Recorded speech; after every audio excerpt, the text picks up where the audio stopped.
हामीले अघिल्लो क्लासमा लिस्ट स्क्वायरको डेरिभेसन हेरेका थियौँ हैन। लिस्ट स्क्वायर अब कतिले गएर हेऱ्यो कि हेरेनौ थाहा भएन। यो आफैले प्र्याक्टिस नगरिन्जेलसम्म यो थाहा हुँदैन है, प्र्याक्टिस गर्नैपर्छ है यसको लागि।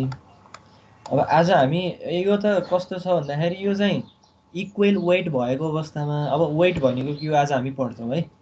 यो इक्वल वेट भएको अवस्थामा जस्तै मेजरमेन्ट हामीले यहाँ मानेछौँ, म यहाँ सुरुमा गएँ, जस्तै यो Z1 भन्ने मेजरमेन्ट, Z2 भन्ने मेजरमेन्ट, Z बाट ZN सम्म यिनीहरूको टेन्टेटिभली एउटै खालको वेट क्या, खासै त्यस्तो धेरै फरक नभएको वेटको केसमा चाहिँ यसरी जानु पर्यो। यी सबैलाई चाहिँ इक्वल वेट दिएर एज्युम गरेकोमा जानु पर्यो। यो सबै एज्युम्सनै हो है, सपोज भन्ने बित्तिकै एज्युम्सन हो। सबै डाटाहरूलाई चाहिँ हामीले इक्वल वेट दिएको अवस्थामा लिस्ट स्क्वायरको डेरिभेसन कस्तो हुन्छ भन्ने कुराहरू यो भयो हैन। अब इक्वल वेट नदिएको अवस्थामा हैन, सबै डाटाहरूलाई फरक फरक वेट दिएको बेलामा के हुन्छ भन्दाखेरि भन्ने कुराको पनि डेरिभेसन छ। म तिमीहरूलाई वेट भन्ने कन्सेप्ट बुझाउँछु पहिला हैन। अनि वेट भन्ने कन्सेप्ट बुझाएपछि तिमीहरूले त्यो principle of least square for unequal weight भनेर चाहिँ तिमीहरूले मलाई स्लाइड बनाएर मेरो इमेलमा पठाउनु पर्ने हुन्छ है। त्यो चाहिँ तिमीहरूलाई एज अब के भन्ने असाइनमेन्ट होमवर्कै भनौँ त्यसलाई है। त्यो पहिला त्योभन्दा अगाडि पहिला वेट भन्ने पहिला बुझ्न पर्यो। अब वेट भनेको के हो भन्ने कुरा हेरौँ है त हामी। कुनै पनि अब्जर्भेसनको वेट भनेको के हो है, पहिला यसको कन्सेप्ट क्लियर गरौँ अनि त्यसपछि हामी विथ फिगर पनि हामी बुझ्छौँ है। अब जस्तै मेजरमेन्ट विथ हाई प्रिसिजन यहाँ स्लाइडमा दिएको चाहिँ तिमीहरूले फर्स्ट पोइन्टमा हेर्न सक्छौ। मेजरमेन्ट विथ हाई प्रिसिजन हामीले यो पहिलो यो क्लासमा पनि पहिलो भन्दा पनि दोस्रो तेस्रोमा पढेको थियौँ होला। हामीले त्यो नर्मल डिस्ट्रिब्युसन पढ्ने बेलामा त्यो हाम्रो एउटा प्रोबेबिलिटी कर्भ यहाँ थियो, यही प्रोबेबिलिटी कर्भ हेरेका थियौँ हामीले।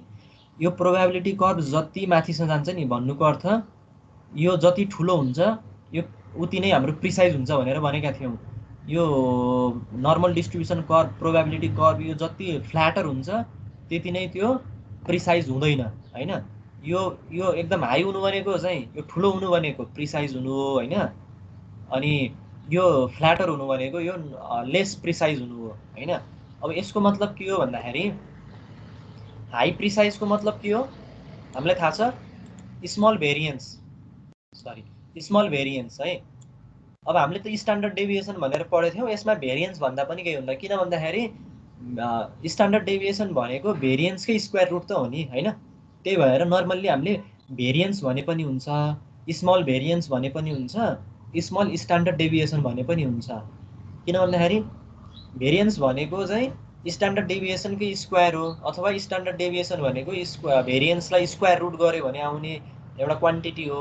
त्यही भएर हाई प्रिसिजनको मतलब के हो भन्दाखेरि हाई प्रिसिजन भनेको यसको स्ट्यान्डर्ड डेभिएसन थोरै हुनु हो। यो त हामीलाई थाहा छ, स्मल भेरिएन्स थोरै भयो भने त्यो हाई प्रिसाइज हुन्छ भनेर हामीलाई थाहा छ। अब यसले के इन्डिकेट गर्छ भन्दाखेरि हाई प्रिसाइज भन्नुको यो टर्म्सबाटै हामीलाई थाहा हुन्छ हामीले लिएको अब्जर्भेसन राम्रो रहेछ हैन, गुड रहेछ भन्ने कुरा हामीले बुझ्न सक्छौँ त्यहाँबाट नर्मल्ली है। भनेपछि अब यस्तो खाले डाटालाई हामीले के गर्नु पर्यो भन्दाखेरि त्यहाँ इरर त हुन्छ हैन। अब त्यो इररलाई हामीले इलिमिनेट गर्न सक्दैनौँ, मिनिमाइज गर्ने भन्ने कुरा हामीलाई थाहा छ। भनेपछि यस्तो खाले जुन एकदम गुड अब्जर्भेसन अथवा राम्रो खाले अब्जर्भेसन छ, हाई प्रिसाइजवाला अब्जर्भेसन छ, त्यस्तो अब्जर्भेसनलाई हामीले थोरै करेक्सन दिए पनि भयो हैन। अब यसको कन्ट्रारीमा के हुन्छ हेरौँ है, लो प्रिसिजन लो प्रिसाइज डाटा भनेको के हो भन्दाखेरि लार्ज भेरिएन्स हो हैन।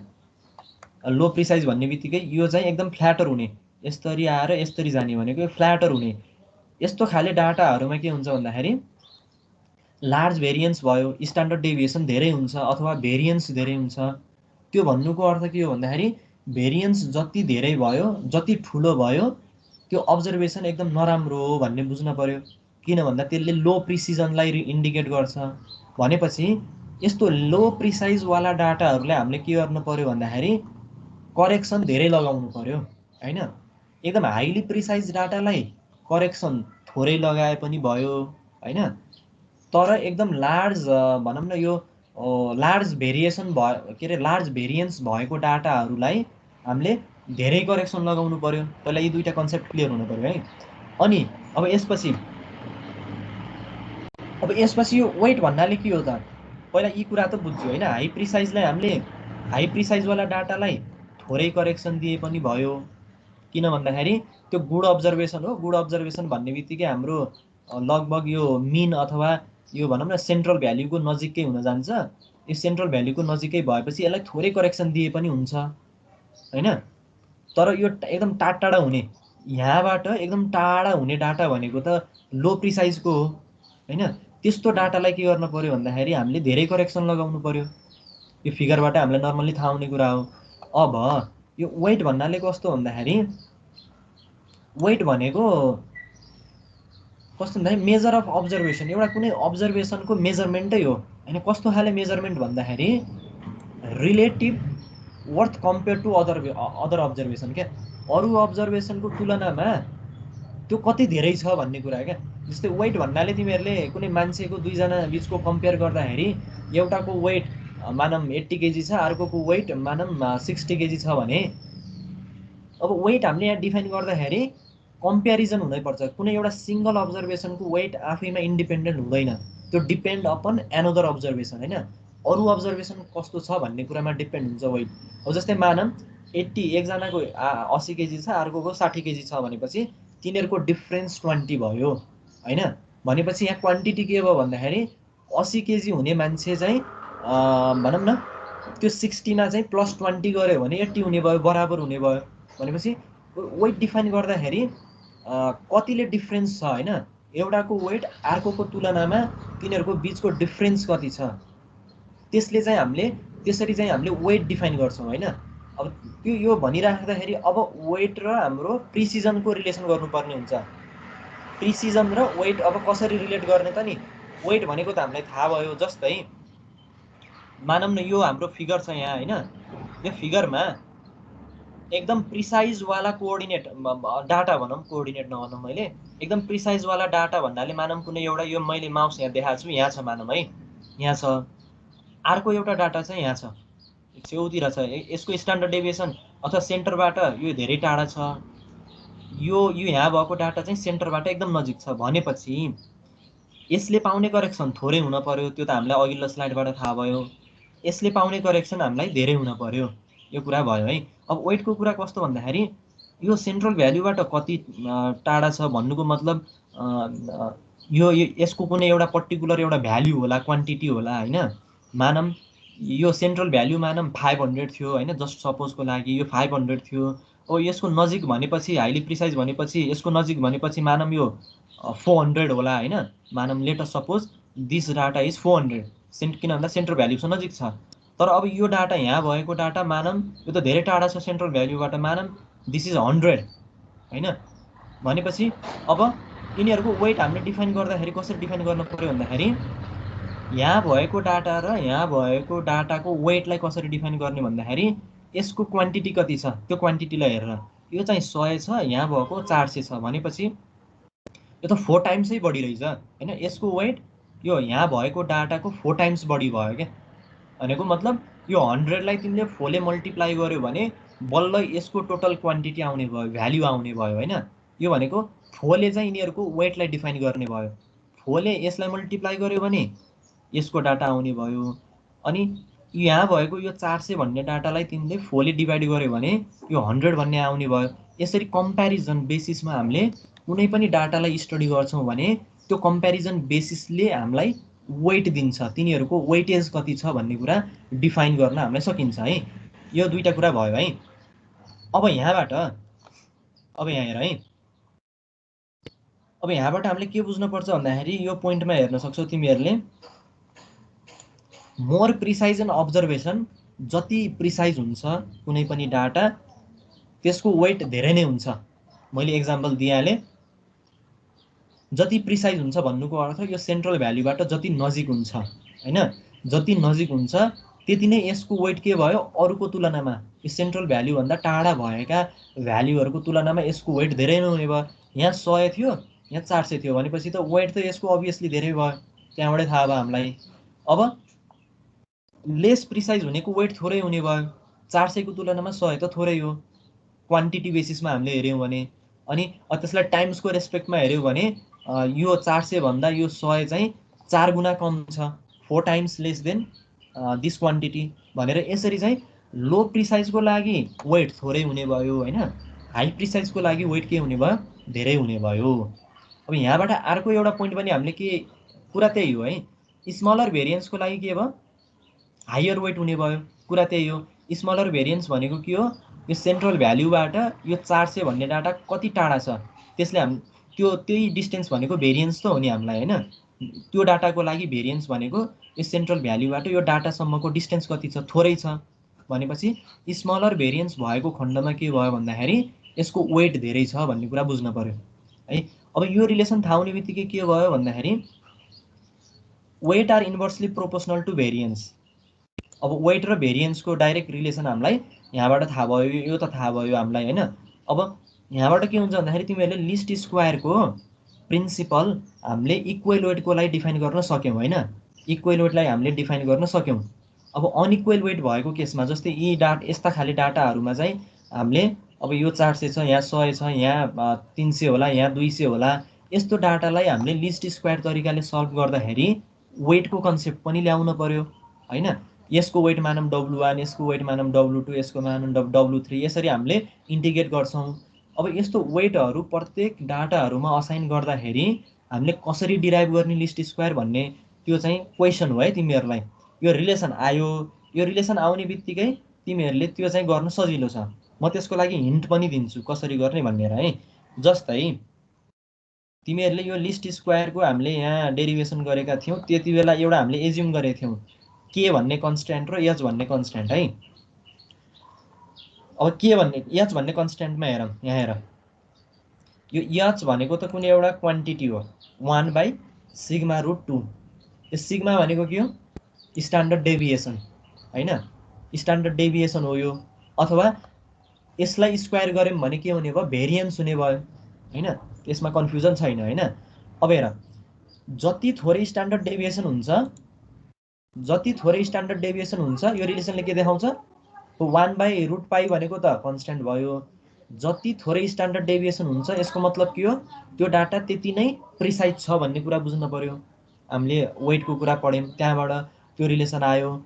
स्मलर द भेरिएन्स अथवा standard deviation more precise the data हैन। अब हेर है, अब स्ट्यान्डर्ड डेभिएसन यो रिलेसनबाट स्ट्यान्डर्ड डेभिएसन थोरै भयो भने यो के भयो, यच धेरै हुने भयो हैन, यच त धेरै हुने भयो।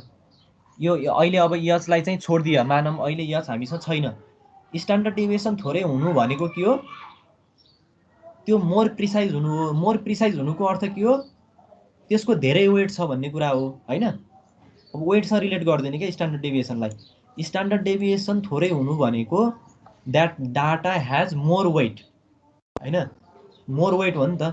Smaller the variance larger the weight, larger the weight larger the H हैन। अब वेट जति धेरै हुन्छ यो एच भन्ने क्वान्टिटी पनि धेरै भयो है। अब यो कन्सेप्टबाट तिमीहरूले इक्वल वेट अनइक्वल वेटको लागि प्रिन्सिपल अफ लिस्ट स्क्वायर चाहिँ डिराइभ गर्न सक्छौ।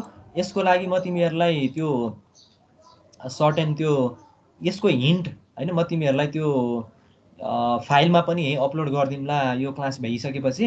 अनि त्यसपछि तिमीहरूले त्यो किताबमा पनि छ, किताबमा त्यो मैले तिमीलाई अपलोड गरिदिएँ कि किताबमा गिलानीको किताब छ क्या, एडजस्टमेन्ट अब्जर्भेसन भन्ने गिलानीको किताब छ, त्यसमा यो मजाले यसको डेरिभेसन छ। तिमीहरूले लेखेर पढेर बुझ्न पर्यो, अनि लेखेर पनि अनि मलाई बुझाउन पर्यो है, इमेल थ्रुबाट हुन्छ कि अथवा यही टिम्सभित्रै पनि। यहाँ अब बुझाउने सिस्टम त अहिलेसम्म असाइनमेन्ट मैले यहाँ दिएको छैन, जसमा यहीँ दिउँला, नत्र यो टिम्समै यहाँ असाइनमेन्ट भन्ने छ, म यहाँ तिमीहरूलाई दिन्छु होइन। अनि त्यो एज अ रिफरेन्सको लागि त्यो किताब मैले भनिहालेँ, गिलानीको किताब छ, त्यो गिलानीको किताबमा चाहिँ यसको डेरिभेसन छ होइन। अनि त्यो डेरिभेसनमा फेरि तिमीहरू यो एच स्क्वायरको कुरा छ क्या, यो एच र वेटको, यो एच भन्ने क्वान्टिटी र वेट भन्ने क्वान्टिटी कसरी यो रिलेट गर्यो भनेर त्यहाँ कन्फ्युजन हुन्छ भनेर मैले यो वेट भन्ने कन्सेप्ट तिमीहरूलाई बुझाएको हो होइन। त्यो चाहिँ डेरिभेसन तिमीहरूले लेखेर मलाई त्यो असाइनमेन्टमा टिम्समा म डेडलाइन पनि त्यहाँ दिन्छु, त्यसमा चाहिँ बुझाउनु पर्यो है। किन भन्दाखेरि कन्सेप्ट त्यही हो, जस्ट रिलेसन मात्र थाहा भयो भने प्रोसेस त्यही हो। हामीले यो जति पनि यहाँ डिराइभ गऱ्यौँ नि प्रोसेस त्यही हो। अब यो एच को ठाउँमा डब्लु आउँछ भन्ने कुरा मात्र हो, W1 W2 W3 है। यसरी चाहिँ त्यहाँ डेरिभेसन छ, तिमीहरूले बुझाउनु पर्यो है। यसरी चाहिँ यो वेटको कन्सेप्ट यस्तो भयो है। जति नजिक हुन्छ सेन्ट्रल भ्याल्यु भन्नुको अर्थ त्यो डाटा त्यति नै प्रिसाइज हुन्छ, अनि जति प्रिसाइज हुन्छ डाटा त्यसको वेट त्यति नै धेरै हुन्छ। अनि जति धेरै वेट हुन्छ हाम्रो उताको रिलेसन, अघि हामीले हेरेको रिलेसन H=1/σ√2बाट त्यो एच भन्ने कन्स्ट्यान्ट पनि धेरै नै हुने भयो भनेपछि वेट र एच भनेको डाइरेक्टली प्रोपोर्सनल भयो है। त्यहाँबाट तिमीहरूले हजुर। अनि डाटा प्रिसाइज छ भन्दैमा एक्युरेट त हुँदैन होला नि। डाटा प्रिसाइज छ भन्दैमा एक्युरेट हुँदैन, त्यो त हामीले पढिसक्यौँ नि। एक्युरेट भयो भने प्रिसाइज हुन्छ। एरर हैन, एक्युरेट भयो भने प्रिसाइज हुन्छ हैन, तर प्रिसाइज छ भन्दैमा एक्युरेट हुँदैन। अनि यतिका बेर हजुरले प्रिसाइज भन्नुभएको छ नि, त्यसमा त हामीले एरर हेरिरहेछौँ, अनि त्यो कसरी भयो त? प्रिसाइज भन्दा एरर हेरिरहेछौँ भन्नाले यो प्रिसाइज हुँदैमा त्यो वेट कसरी भयो? लाइक भेरिएन्स त धेरै पनि हुनसक्छ नि त प्रिसाइज भएर त। भन्नाले कम्पेरिजन गर्दाखेरि एउटा कुनै डाटा छ, कुनै अर्को डाटा छ, त्यो बिचकै भेरिएन्स कसरी लियो भन्ने कुरा। स्ट्यान्डर्ड भ्यालुसँग लिने होला नि भेरिएन्स हैन। वेट भनेको तिम्रो स्ट्यान्डर्ड भेरिएन्स स्ट्यान्डर्ड मिनसँग लिने भन्दा पनि त्यो आफैको डाटाहरू कम्पेरिजन क्या। जस्तै अघि मैले भने नि, जस्तै यो मिन चाहिँ तिम्रो 500 होला हैन, 500 होला। अब मैले यहाँ दिएको डाटामा के थियो, यहाँ 400 यहाँ 100 भनेपछि वेट भनेको यी दुईटा बिचको डाटामा कम्पेरिजन गरेर आउने कुरा भयो क्या।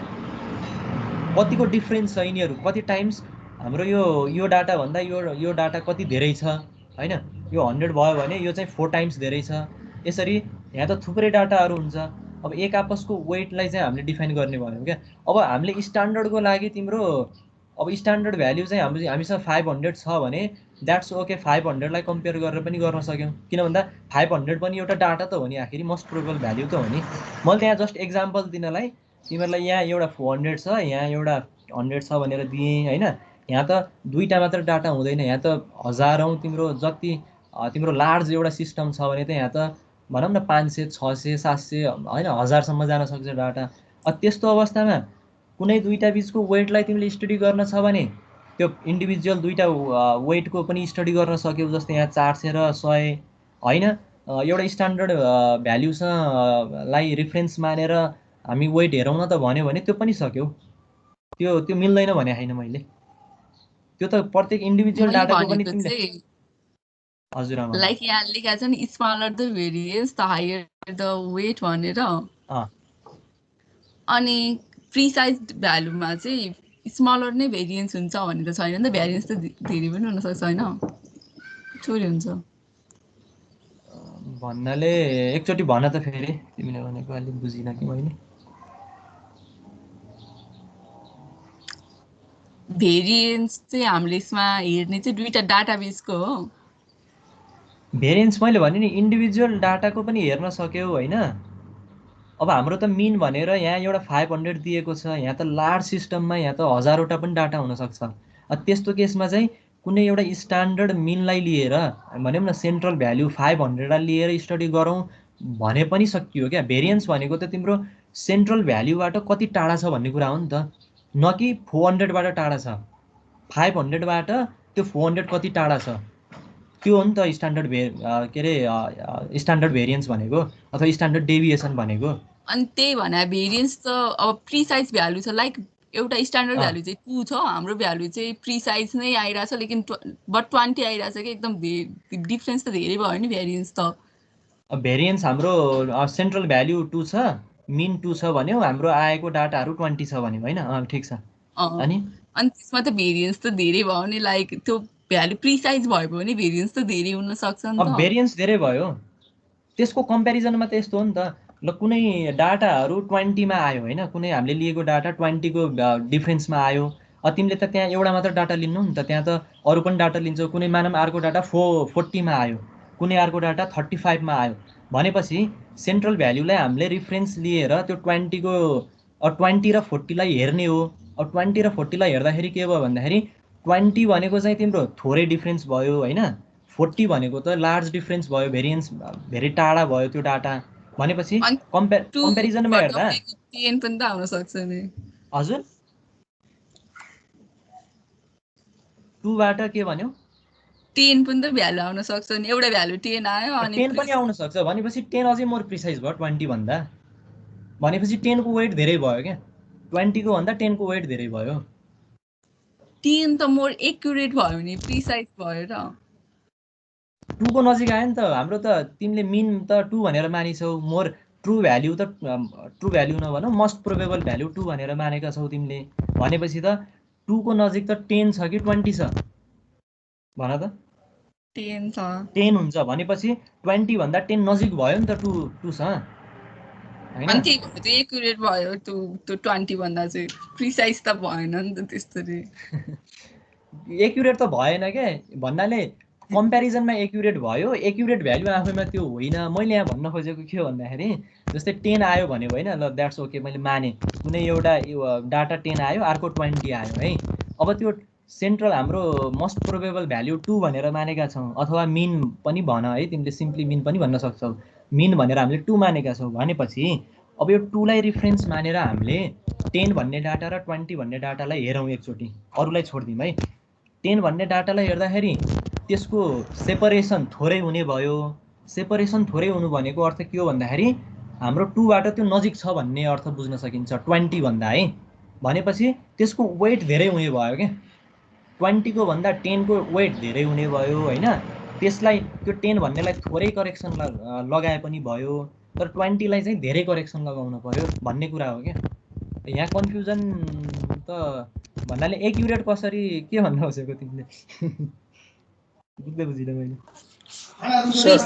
भएन भन्न खोजेको के सर? हजुर वेट त धेरै भयो बट त्यो प्रिसाइज भयो भन्न चाहिँ मिल्छ कि मिल्दैन? प्रिसाइज त 20 को रेस्पेक्टमा त्यो प्रिसाइज छ, त्यो त भन्न मिल्यो नि। प्रिसाइज भनेको चाहिँ एउटै भ्यालु आइराख्ने, धेरै पटक मेजर गर्दा त्यस्तो भन्न हैन।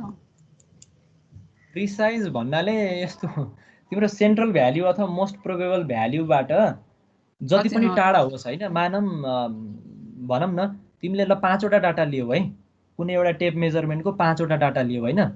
एकचोटि मेजर गर्दा तिम्रो 10 आयो, कुनै एउटा लेन्थ मेजर गर्दा 10 आयो हैन।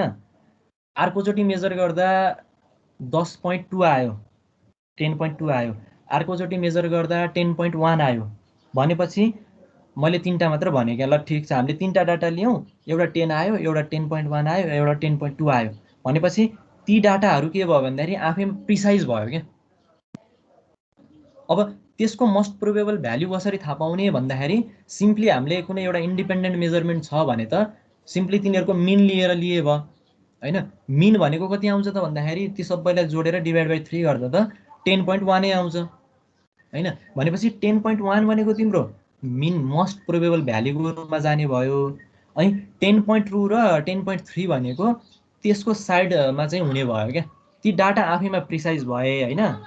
अनि तिम्रो अनि अब जस्तै मैले यहाँ 3टा डाटा लिएँ, 10.1, 10.2, 10.3 भयो। र अब अर्को मेजरमेन्ट फेरि अर्को 3टा मेजरमेन्ट लिँदा मानौँ 20 को रेस्पेक्टमा आइदियो, त्यही 10 त्यही मेजरमेन्ट चाहिँ मानौँ 15 मिटरको रेन्जमा आइदियो। जस्तै 15 मिटर आयो, 15.1 आयो, 15.2 आयो, 15.3 आयो। यी डाटा पनि आफैमा नजिक त छ नि त, डिफरेन्स त छैन आफैमा हैन। आफैमा त्यो भन्नाले टाढा त छैन, डिफरेन्स धेरै छैन, 0.1 को मात्र डिफरेन्स छ। यी डाटा आफैमा फेरि के हुन्छन् भन्दाखेरि प्रिसाइज हुन्छ। तर अब हामीले के गरेछौँ भन्दाखेरि मोस्ट प्रोबेबल भ्याल्यु यसको चाहिँ स्ट्यान्डर्ड लेन्थ मानौँ 10 भनेर मानेछौँ भने हाम्रो 10 बाट त त्यो टाढा भयो नि त हैन। सुरुको डाटा चाहिँ 10 बाट नजिक भयो, 10.1, 10.2, 10.3 को कन्सेप्टमा आयो पहिलो 3टा सेट एउटै मेजरमेन्टको लागि। अर्को 3टा सेट भनेको 15.1, 15.2, 15.3 आयो मानौँ। भनेपछि सुरुको 3टा सेटमा चाहिँ हाम्रो स्ट्यान्डर्ड लेन्थ 10 भन्दा तिनीहरू नजिक पनि छ र डाटाहरू आफैमा पनि क्लोज छ। भनेपछि that indicates both accuracy and precision हैन।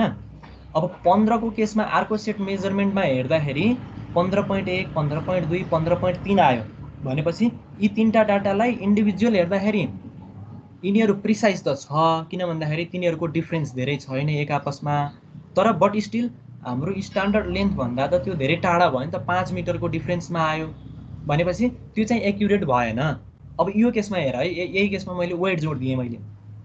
अब यही केसमा के भयो भन्दाखेरि त्यो हामीले सुरुमा तीनटा लिएको मेजरमेन्टको लगभग मानौँ 10.1 एउटा मिन 10.1 आयो है। ती तीनटा मेजरमेन्टलाई हामीले एउटा मेजरमेन्ट बनाइदियौँ, मानौँ 10.1 भन्ने मेजरमेन्ट बनाइदियौँ भनेपछि त्यो 10बाट त धेरै नजिक छ भनेपछि त्यसको भेरिएन्स हैन अथवा त्यसको डिफरेन्स बिट्विन भनौँ स्ट्यान्डर्ड डेभिएसन भनौँ न, त्यसको स्ट्यान्डर्ड डेभिएसन त थोरै हुने भयो त्यो इन्डिभिजुअल डाटाको लागि। भन्नुको मतलब यो सेन्ट्रल भ्याल्युबाट त्यो त नजिक हुन गयो, थोरै डिफरेन्समा मात्र भयो। तर हामीले अर्को सेट अफ मेजरमेन्ट लिँदाखेरि त्यसको मानौँ एउटा भ्याल्यु निकाल्यौँ हामीले 15.2 बाट कुनै एउटा भ्याल्यु हामीले मोस्ट प्रोबेबल भ्याल्यु त्यसको निकाल्यौँ भनेको 15.2 आयो हैन त्यसको मिन भनेपछि सेन्ट्रल भ्याल्यु 10 बाट त त्यो टाढा भयो हैन, डिफरेन्स धेरै आयो भनेपछि टाढा भयो। अब यिनीहरूको बीचको अब हामीले वेटलाई कसरी एनालाइज गर्ने भन्दाखेरि 10सँग रिलेट गरेर हेर्दा पनि भयो हैन, दुईटैलाई चाहिँ हामीले 10सँग रिलेट गर्दाखेरि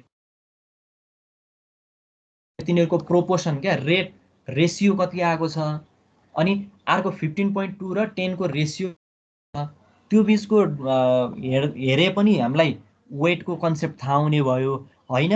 म यो 10.1 र 15.2 बीचमा यिनीहरूको वेटेज कति छ त नि, यिनीहरूको केसमा चाहिँ हाम्रो सेन्ट्रल मोस्ट प्रोबेबल भ्याल्यु 10 भनेर मानेका छौँ, मिन 10 भनेर मानेका छौँ स्ट्यान्डर्ड भ्याल्यु। यसको रेस्पेक्टमा यसलाई त मिनै राखियो हामीले, यसलाई त कन्फ्युजन भएन।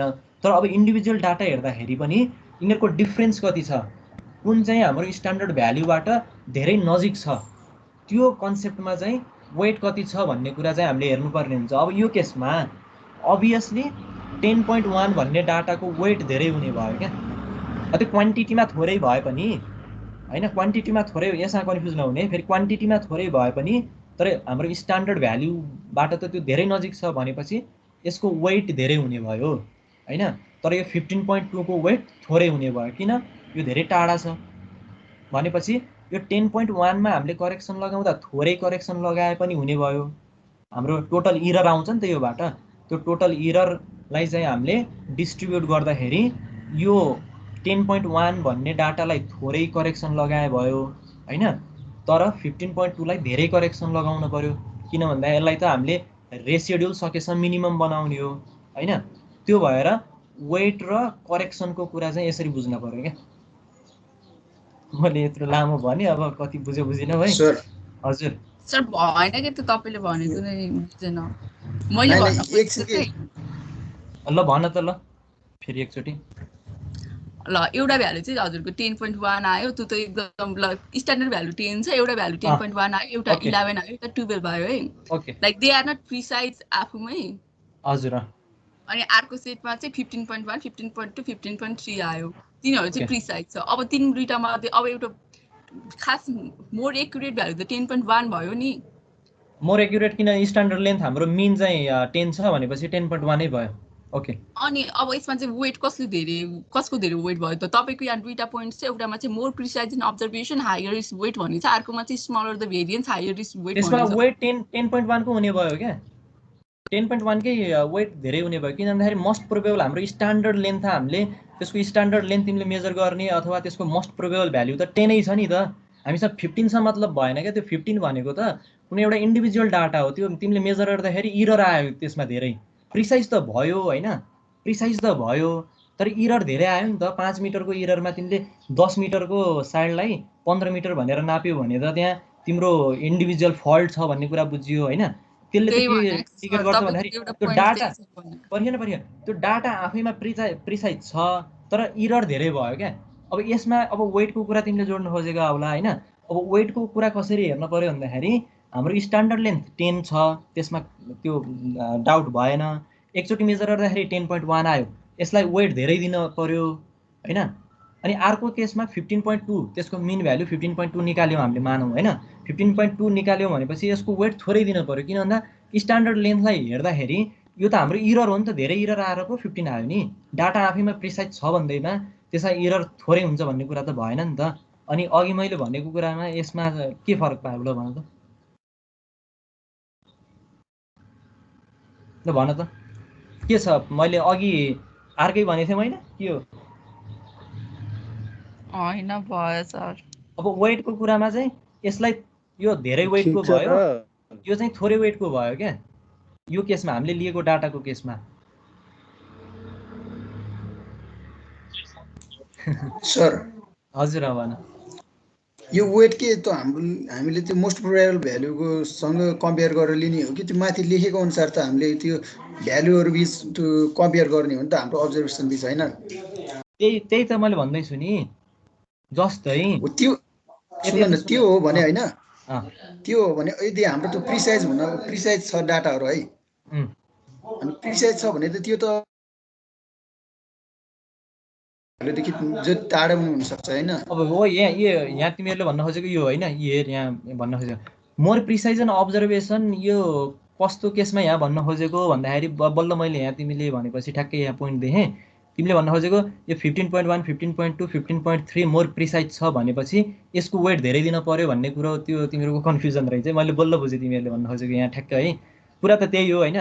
यो केसमा यहाँ मोर प्रिसाइज भन्न खोजेको अर्थ के हो भन्दाखेरि यो सेन्ट्रल लाइन जुन छ नि यहाँ हाम्रो मिन भ्याल्यु हो, त्यहाँबाट कति नजिक कति टाढा छ भन्ने कुरा इन्डिकेट गर्ने हो नि त। प्रिसिजन भनेको त मेन हामीले यहाँ यसलाई डिस्ट्रिब्युट गरेर हेर्दाखेरि यहाँबाट कति नजिक छ कति टाढा छ, यसको स्ट्यान्डर्ड डेभिएसन कतिको लेफ्ट राइटमा कतिको डेभिएट भएको छ।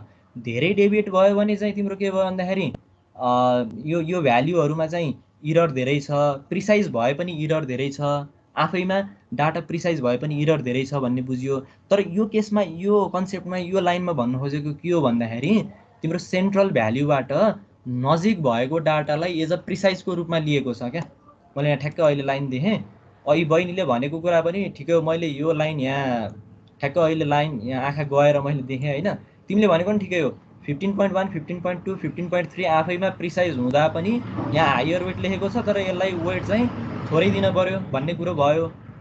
त्यो यो लाइनमा भन्न खोजेको त्यो प्रिसिजन त्यो त हाम्रो मेन स्ट्यान्डर्ड डेफिनेसन त भयो, द्याट्स ओके होइन। तर यहाँ म यहाँ बुझाउन खोज्दाखेरि चाहिँ के हो भन्दाखेरि तिम्रो सेन्ट्रल भ्याल्युबाट कतिको नजिक र टाढा छ भन्ने कुरा भयो क्या। अब तिम्रो नजिक छ भन्नुको अर्थ के हो भन्दाखेरि त्यो डाटा चाहिँ हाम्रो ट्रु भ्याल्युसँग नजिक नजिक हुन खोजेको छ अथवा more precise and more accurate हुन खोजेको छ। त्यस्तो खालको डाटालाई हामीले वेट धेरैको रूपमा मान्न पर्यो होइन, भनेपछि करेक्सन थोरै लगाउन पर्यो होइन। जब डाटाहरू यता हुन्छ, डाटाहरू आफैमा प्रिसाइज भए पनि इन्डिभिजुअली हेर्दाखेरि डाटाहरू आफैमा प्रिसाइज भए पनि हाम्रो सेन्ट्रल भ्याल्युबाट त धेरै टाढा छ भनेपछि यसमा इरर धेरै छ भनेपछि तिम्रो के हुन्छ भन्दाखेरि वेट पनि सेन्ट्रल भ्याल्युलाई हेर्दाखेरि वेट थोरै दिन पर्यो होइन। वेट थोरै दिँदा के हुन्छ, यसको वेट थोरै हुने भयो। थोरै हुने भन्ने बित्तिकै करेक्सन के लगाउनु पर्यो भन्दाखेरि धेरै लगाउनु पर्यो क्या। अनि बल्ल पो तिम्रो डाटाहरू यस सेन्ट्रल भ्याल्युको नजिक नजिक सबै आउन खोज्छ नि। अब यो डाटालाई धेरै करेक्सन लगायो भने, यो डाटालाई थोरै करेक्सन लगायो भने फेरि के हुन्छ, कुरा उस्तै हुन्छ। यो डाटा एकदम झन् नजिक जान्छ, यो डाटा गयो भने यहीँ जाला मानौँ। यसरी त फेरि हाम्रो डाटा एनालाइसिस भएन होइन। हाम्रो त्यहाँ फर्स्ट पोइन्टले भनेको त त्यो के अरे त्यो अब्जर्भेसनहरू बिचको होइन र त्यो के अरे कम्पेरिजन होइन र के अरे वेट भनेको। हजुर हो होइन, त्यसरी पनि हेर्न मिल्छ। यो कस्तो भन्दाखेरि वेट भनेको कम्पेरिजन यस्तो हुन्छ क्या, जस्तै तिमीले डाटा लियौ भने कुनै पनि सर्वेमा एउटा दुईटा मात्र डाटा त लिनौ नि त होइन। कुनै पनि सर्वे गर्दाखेरि एउटा दुईटा डाटा अब नर्मल्ली ठिकै छ। अब कुनै लेन्थ नाप्ने हो भने त्यस्तो खाले सर्वेमा त यो कन्सेप्ट लाउनै पर्दैन नर्मल डिस्ट्रिब्युसनको। तर अलिकति नम्बर अफ अब्जर्भेसन तिम्रो रिडन्डेन्ट हुने बित्तिकै नर्मल डिस्ट्रिब्युसनको कन्सेप्ट लगाउनु पर्यो। त्यो लगाउनु भनेको अर्थ के हो भन्दाखेरि डाटा धेरै हुन्छ हामीसँग होइन। डाटा धेरै भएको अवस्थामा वेटलाई हामीले कसरी एनालाइज गर्ने भन्दाखेरि तिमीले इन्डिभिजुअल डाटाहरू बिच पनि स्टडी गर्न सक्छौ होइन। इन्डिभिजुअल आफैमा तिनीहरूको कस्तो छ त नि एउटा रिलेसन होइन, कुन चाहिँ कति गुणा ठुलो छ, कुन चाहिँ कति गुणा थोरै छ भन्ने पनि स्टडी गर्न सक्छौ होइन। तर अब वेट असाइन गर्ने बेलामा के हुन्छ भन्दाखेरि अल्टिमेटली हामी जाने भनेको त त्यो सबै डाटाको एउटा मोस्ट प्रोबेबल भ्याल्यु आउने भयो। अब त्यो मोस्ट प्रोबेबल भ्याल्युलाई हेरेर अब करेक्सन कति अप्लाई गर्ने भन्ने कुरामा हाम्रो मेन फोकस हो क्या। अनि करेक्सन कति अप्लाई गर्ने भन्ने कुरामा जाँदाखेरि यो नजिक भएको डाटाको अभियसली वेट धेरै हुन्छ होइन।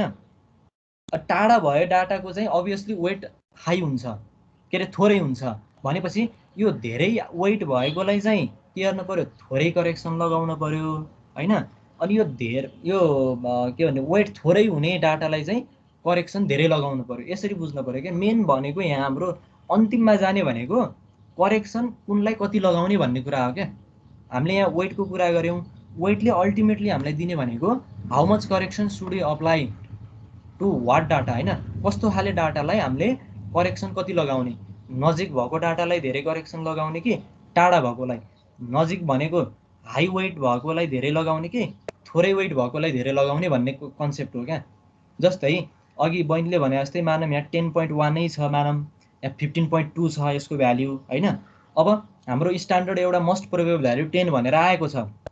तिमीले यी दुईटा बिचको वेटलाई स्टडी गर्दाखेरि यी दुईटा बिचको डिफ्रेन्स कति छ त्योबाट पनि तिमीले तिनीहरूको वेट अब नर्मल्ली 10.1 बाट 15.2 भनेको कति हुन जान्छ, 5.1 होइन। 5.1 यो डाटाबाट 5.1 घटायो भने चाहिँ यसको आउने भयो, यसको क्वान्टिटी आउने भयो होइन। अनि यसमा चाहिँ 5.1 जोड्यो भने 15.2 आउने भयो। त्यो त स्टडी गर्न सकियो होइन।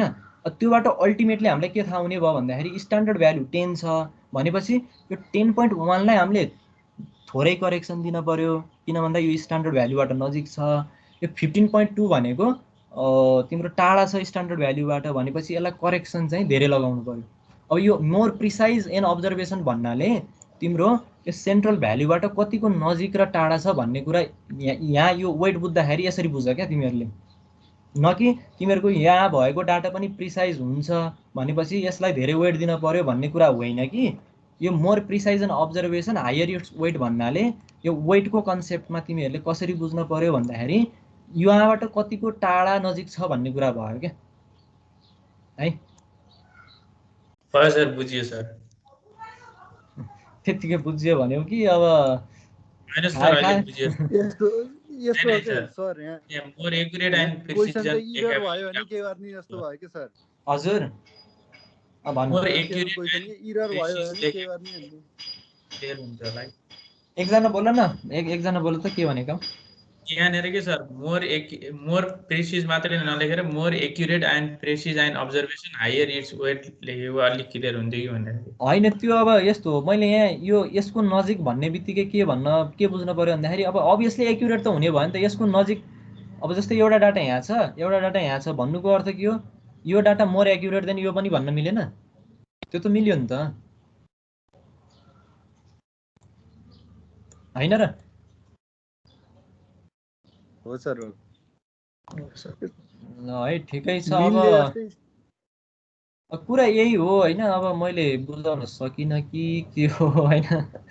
कुरा तिमीहरू जुन लिट्रेचरमा गएर हेर्दा पनि तिमीहरूले पाउने यही हो होइन। अब एक्सप्लेनेसन पनि यही हो। तिमीहरूलाई अब मैले धेरै युट्युब भिडियोहरू हेरेर आफैले पहिला कन्सेप्ट बुझेर बुझाउने प्रयास गरेको छु होइन। अब योभन्दा भयङ्कर अब त मलाई थाहा भएन है। यस्तो भयो कि सर, हाम्रो इरर आयो भने के गर्ने भने यस्तो क्वेसन भयो कि हाम्रो। भन्नाले इरर आयो भने कस्तो भन्नाले 10 आउनु पर्ने 20-30 आइदियो भने भन्ने भयो। त्यो स्ट्यान्डर्ड डाटासँग त म्याच भएन भन्ने कुरा मात्र थियो अघि। 10 आउनु पर्ने 20-30 आयो भने त त्यसमा करेक्सन धेरै लगाउनु पर्यो। त्यो टोलरेन्स यस्तो त्यो त फेरि कस्तो हुन्छ भन्दाखेरि नर्मल्ली 10 मिटरको लम्बाइ तिमीले नाप्दाखेरि 20-30 आयो भने नर्मल्ली त्यो त एकदम ब्लन्डरमै जान्छ होइन। त्यस्तो खाले कुरालाई त हेर्न नि परेन होइन। अब त्यही त कुरा भएको थियो नि अघि उता साथी सोध्दा के ब्लन्डरको कुरा भएको थियो। ठिकै छ, 2 आउनु पर्ने 40 आइदियो भनेको त त्यो ब्लन्डरै भयो नि होइन। त्यो त तिमीहरूले त्यो अन द स्पट तिमीहरूले एक्जाम्पल दिएर मैले त्यसैलाई लिएर त्यो एक्सप्लेन गरेँ। त्यो भन्दैमा फेरि 2 स्ट्यान्डर्ड भ्याल्यु आउनु पर्ने 40 आयो भन्दैमा त्यो 40 लाई स्टडी गर्नुपर्छ भनिराख्नु पर्ने, त्यसलाई सिधै फाल्दै हुन्छ नि। त्यो त तिमीहरूले एक्जाम्पल दिएर मैले जस्ट एक्सप्लेन मात्र गरिदिएको नि। त्यही मैले अघि चाहिँ सिधै फाल्दै भयो नि भन्न खोजेको थिएँ। त्यो त सिधै फाल्दै हुन्छ, त्यो त अब नर्मल्ली तिम्रो 99.7% भित्रको रेन्जमा पनि पर्दैन त्यो रेन्ज होइन, त्यो भ्याल्यु त्यो त सिधै फाल्दै हुन्छ नि। तिम्रो 2 स्ट्यान्डर्ड लेन्थ छ भने मिटरमा तिम्रो 1 मिटर डिफ्रेन्स आउनु भनेको पनि धेरै हो क्या, त्यो द्याट्स अ लार्ज डिफ्रेन्स होइन। त्यो हामीले रेन्ज त तिमीहरूले पढिसक्यौ, त्यो रेन्जभित्र पर्छ कि पर्दैन पहिला त्यो एनालाइसिस गर्न पर्यो, अनि त्यो रेन्जभित्र परिसकेपछि अनि यो वेटको कुराहरू इन्क्लुड गर्न पर्यो क्या, कुरा त्यो हो है। बुझ्यो सर। ठिकै छ, अब यही हो।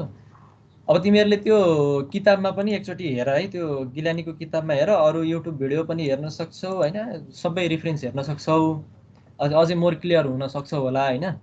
अब मेन जिस्ट यही हो, अब यसमा अब अरू के भन्ने, अब जिस्ट यही हो होइन।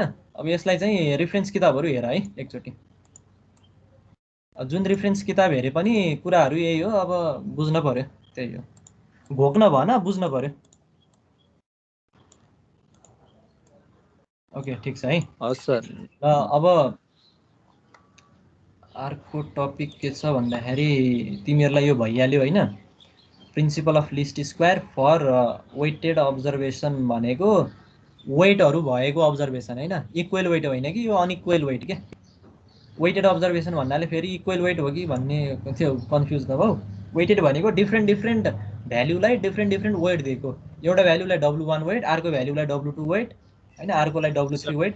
एउटै चाहिने हो हजुर, यो इक्वाली वेटेड पनि, अनि त्यस पछाडि इक्वेली वेट त हामीले अस्ति एज्युम गरेर गरिसक्यौँ। इक्वेल वेटमा के हुन्छ भन्दाखेरि सबैमा W हुन्छ होइन, यो यही हो क्या इक्वेल वेट भनेको त। इक्वेल वेट भनेको यही हो होइन। यसमा त्यो अब डब्लुको भ्याल्यु एउटा सबैलाई एउटै बराबर हिसाबले हामीले एनालाइसिस गरेर यो आएको भनेर हामीले यहाँ सपोजबाटै गरेछौँ। अब अर्को तिमीहरूले गर्नुपर्ने भनेको चाहिँ नर्मल्ली हाम्रो प्र्याक्टिकल लाइफमा युज हुने भनेको अनइक्वेल वेट होइन, किनभने सबै डाटालाई हामीले त त्यो त लिस्ट स्क्वायरले के भन्न खोज्छ भन्ने कुरा बुझ्नलाई हामीले यो सपोज गरेर गरेका हौँ होइन। तिम्रो प्र्याक्टिकल्ली युज हुने भनेको त अनइक्वेल वेटको लागि हो होइन। कुनै वेटलाई चाहिँ धेरै कन्स्ट्यान्ट असाइन गर्नु पर्ला, कुनै वेटलाई थोरै कन्स्ट्यान्ट असाइन गर्नु पर्ला अथवा वेट असाइन गर्नु पर्ला। त्यो भनेको चाहिँ principle of least square for weighted observation भनेको अनइक्वेल वेट क्या। त्यो चाहिँ तिमीहरूको के छ भन्दाखेरि त्यो गिलानीको किताबमा चाहिँ त्यहाँ मजाले एक्सप्लेन गरेको छ होइन। अनि यो वेटको कन्सेप्ट नबुझिकन त्यो गर्न अलि कन्फ्युज भइन्छ क्या। त्यही भएर मैले चाहिँ वेट भनेको के हो र प्रिसिजन भनेको के हो यी दुइटालाई हेरेर मैले तिमीहरूलाई एक्सप्लेन गरेँ। यो चाहिँ तिमीहरूले असाइनमेन्टको रूपमा चाहिँ गर्न पर्यो र त्यही असाइनमेन्टमै बुझाउनु पर्यो, त्यो टिम्सभित्रै असाइनमेन्टभित्र बुझाउनु पर्यो है। गाह्रो कुरो छैन, यो सजिलो छ, जस्ट बुझ्न मात्र पर्यो भनेर मैले तिमीहरूलाई दिएको हो क्या। अब यो गर नगर अब आफ्नैलाई हो होइन, गर्न पर्यो यो फ्री टाइममा। अब तिमीहरूले यसो 10-15 मिनट दियो भने त यो भइहाल्छ होइन, त्यो ठुलो कुरो छैन।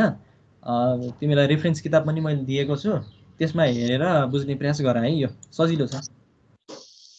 अनि त्यो असाइनमेन्टमै बुझाउने है, इमेलमा भन्दा पनि असाइनमेन्टमा ट्राई गर, त्यहाँ मिल्छ। त्यो असाइनमेन्टमा कसरी बुझाउने भन्ने कुरा पनि हुन्छ, त्यसमा बुझायो भने ठ्याक्क मलाई इमेलमा पनि आउँछ। हजुर, नभए गुगलको क्लासरुम भन्ने एप्लिकेसन छ, त्यसमा एउटा क्लास क्रिएट गरेर त्यहाँ होमवर्क बुझाउने सिस्टम बनायो भने त सर त्यो त सजिलो हुन्छ। एसएम बुझाउँदा ठिक हुन्छ, अरू सब्जेक्टको नि एसएम बुझाउँछौँ भ्याउँछ। अनि यसमा इङ्ग्लिसले यसै भएको छैन भन्नुहुन्थ्यो, त्यही भएर हो कि मैले भनेको। यसमै एसाइनमेन्ट ट्याबमा राखिदिनु न, म राखिदिन्छु। ट्राई गर, ट्राई गर्दा भएन भने एउटा उस गरौँला, कसलाई ट्राई त गर्न पर्यो नि त है। ल अब अर्को एउटा टपिक छ अब्जर्भेसनल इक्वेसन भन्ने छ है। अब यो अब्जर्भेसनल इक्वेसन भनेको के हो भन्ने कुरा पहिला बुझ्न पर्यो। नर्मल्ली तिमीहरूले सानै कक्षाबाट डिफ्रेन्ट इक्वेसनहरू हेर्दै आएका छौ होइन। त्यो इक्वेसनमा के हुन्छ भन्दाखेरि अभियसली एउटा नोन भ्याल्यु हुन्छ। जस्तै मानौँ यो इक्वेसनमा हेर्दाखेरि 15.2 6.8 भनेको त एउटा नोन कन्स्ट्यान्ट हो नि त यो होइन। हामीलाई फ्याक्ट थाहा छ, यो भनेको नोन अब्जर्भेसन भयो। यो एउटा नोन अब्जर्भेसन अथवा के भन्ने यसलाई अब्जर्भ क्वान्टिटी भयो, हामीले अब्जर्भ गरेको एउटा क्वान्टिटी भयो यो होइन। अनि अर्को भनेको अननोन प्यारामिटरहरू छ, एक्स र वाई भनेको अननोन भेरिएबल। त्यस्तो इक्वेसन जसले अननोन भेरिएबल र नोन भेरिएबल अथवा नोन कन्स्ट्यान्ट भनौँ, नोन प्यारामिटर भेरिएबल नभनौँ। अब यहाँ अननोन प्यारामिटर, नोन भन्नाले अब्जर्भ क्वान्टिटी भनौँ न है। एक्स र वाई भनेको तिम्रो अननोन भयो, यो 15.2 र 6.8 भनेको नोन भयो। यस्तो यी दुईटा बिचको रिलेसनबाट आउने इक्वेसनलाई हामीले अब्जर्भेसनल इक्वेसन भन्छौँ है। यसको नामबाटै थाहा हुनु पर्यो, अब्जर्भेसनल इक्वेसन भन्ने बित्तिकै अब्जर्भड भ्याल्यु हुनु पर्यो र अननोन प्यारामिटर हुनु पर्यो।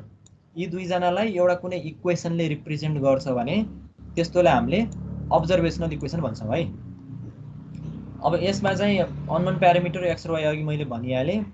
अब कुनै पनि यो तिमीहरूले म्याथमा पनि पढ्यो होला होइन, युनिक सोल्युसन निकाल्नको लागि कम्तीमा पनि के हुनुपर्छ भन्दाखेरि यो इक्वेसनमा भएको नम्बर अफ अननोन प्यारामिटर र नम्बर अफ इक्वेसन सेम हुनुपर्छ। भनेको सेम भन्नाले इक्वल हुनुपर्छ है।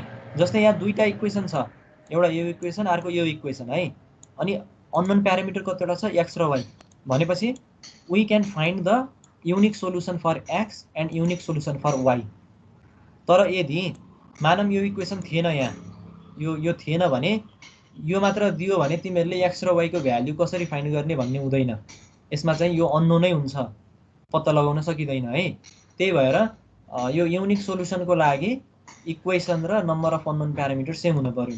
अब लिस्ट स्क्वायरको एप्लिकेबिलिटी कति बेला आउँछ भन्दाखेरि जब हामीसँग नम्बर अफ इक्वेसन धेरै छ, मानौँ यहाँ अब अरू इक्वेसन पनि आयो मानौँ होइन, अब X plus Y is equals to 61 मानौँ न, अब जे पनि अब अरू इक्वेसन यहाँ जति पनि थपिन्छ नि भनेको नम्बर अफ इक्वेसन बढ्दै गयो क्या। यस्तो केसमा हामीले के गर्न सक्छौँ भन्दाखेरि लिस्ट स्क्वायरलाई एप्लाई गर्न सक्छौँ। अब लिस्ट स्क्वायर कसरी यस्तो केसमा एप्लाई गर्ने अहिले हामी न्युमेरिकलमा पनि हेर्छौँ होइन। भन्न खोजेको लिस्ट स्क्वायर कति बेला युज गर्ने भन्दाखेरि जब हामीसँग अननोन प्यारामिटर भन्दा इक्वेसन धेरै हुन्छ, त्यस्तो केसमा लिस्ट स्क्वायरको एप्लिकेबिलिटी एकदम इफेक्टिभ हुन्छ होइन। अनि अर्को दोस्रो नम्बरमा भनेको कम्तीमा नि हामीसँग नम्बर अफ अब्जर्भेसन र नम्बर अफ इक्वेसन, के अरे नम्बर अफ इक्वेसन र number of unknown parameter same हुनुपर्छ युनिक सोल्युसन आउनको लागि। यी दुईटा कुराहरू यहाँ बुझ्न पर्यो है। अब जस्तै मानौँ मैले एउटा एक्जाम्पल लिएको छु, यो एक्जाम्पल मानौँ यसलाई इक्वेसन 1, यो इक्वेसन 2, इक्वेसन 3 भनेर दिएको छ। अब यो केसमा तिमीहरूले कुनै दुईटा इक्वेसनलाई लिएर सल्भ गर्दाखेरि मानौँ पहिलो यहाँ के लिएको छ वाई र आइआई लिएको छ है, इक्वेसन 1 र इक्वेसन 2। यो केसमा के भयो भन्दाखेरि सल्भ गर्दाखेरि एउटा एक्स आयो एउटा वाई आयो, 1.5 1.5 द्याट्स ओके होइन, यो ठिक छ। अब फेरि यदि यो सिस्टमको लागि एक्स र वाई 1.5 1.5 हो भने यहाँ भ्याल्यु पुट गर्दा त 0 आउनु पर्ने हो, but we still have some lags होइन, यसमा चाहिँ सर्टेन इरर छ भनेपछि 0.2 आयो, 0 आउनु पर्ने 0.2 आयो है, होइन त। अब यो पनि एउटा के भयो भन्दाखेरि यसरी गर्दाखेरि एउटा प्रब्लम यो पनि भयो है, एउटा इन्कन्सिस्टेन्सी यो आयो। अब अर्को इन्कन्सिस्टेन्सी के आयो भन्दाखेरि अघि हामीले 1 र 2 सल्भ गरेको थियौँ, अब 1 र आइआई सल्भ गरौँ एकचोटि, के आउँछ 1.6 र 1.4 भनेपछि भ्याल्यु पनि सेम आएन। यी दुईटा सल्भ गर्दा एउटा भ्याल्यु, यी दुईटा सल्भ गर्दा एउटा भ्याल्यु, यो पनि एउटा इन्कन्सिस्टेन्सी भयो। अब यो भ्याल्युलाई पनि तिमीले यहाँ लगेर पुट गरेर चेक गर्दाखेरि के हुन्छ 0.2 आयो यो केसमा, ठिक छ।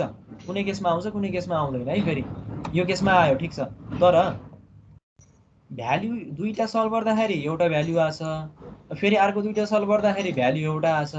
यो भनेको हाम्रो के भयो भन्दाखेरि यो केसमा इन्कन्सिस्टेन्सी भयो है, सरी के भयो सरी है, ओके 2.5 यो यता आछ क्या है, यो यतापट्टि है बरु है, यतापट्टिको हो, यतापट्टिको है हुन्छ। ओके, अब यो इन्कन्सिस्टेन्सीलाई रिमुभ गर्नको लागि अथवा यसलाई मिनिमाइज गर्नको लागि हामीसँग के छ भन्दाखेरि लिस्ट स्क्वायरको प्रिन्सिपल हामीले युज गर्न सक्छौँ। अब त्यो कसरी युज गर्ने अब हेर्न पर्यो है। अब त्यो युज गर्नको लागि हामीलाई पहिला यो अब्जर्भेसन इक्वेसन जुन छ नि यो त अब्जर्भेसन इक्वेसनै हो x र y अननोन छ 3 अब्जर्भ भ्याल्यु छ यसलाई पहिला हामीले रेसिड्युल इक्वेसनमा कन्भर्ट गर्न पर्यो यो अब्जर्भेसन इक्वेसन भयो अब रेसिड्युल इक्वेसन भन्नाले के हो भन्दाखेरि तिमीले रेसिड्युल इन्ट्रोड्युस गर्देऊ just v1 is equals to x plus y plus 3 v2 is equals to 2x minus y plus 1.5 अनि v3 भनेको x प्लस y प्लस 0.2 यसैलाई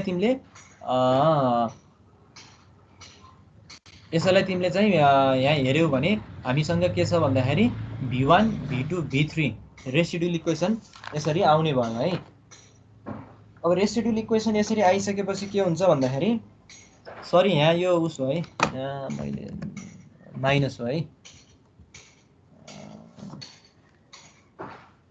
माइनस किन भन्दाखेरि हामीसँग अब्जर्भड भ्याल्यु रेसिड्युल बिचको हामीलाई रिलेसन थाहा छ यहाँ माइनस हुन्छ है प्लस भराइज माइनस हुन्छ है अब रेसिड्युल जब तिमीले इन्ट्रोड्युस गर्छौ यो इक्वेसनलाई हामीले के भन्छौँ रेसिड्युल इक्वेसन भन्छौँ अब सर एकचोटि माथिको इक्वेसन देखाइदिनु न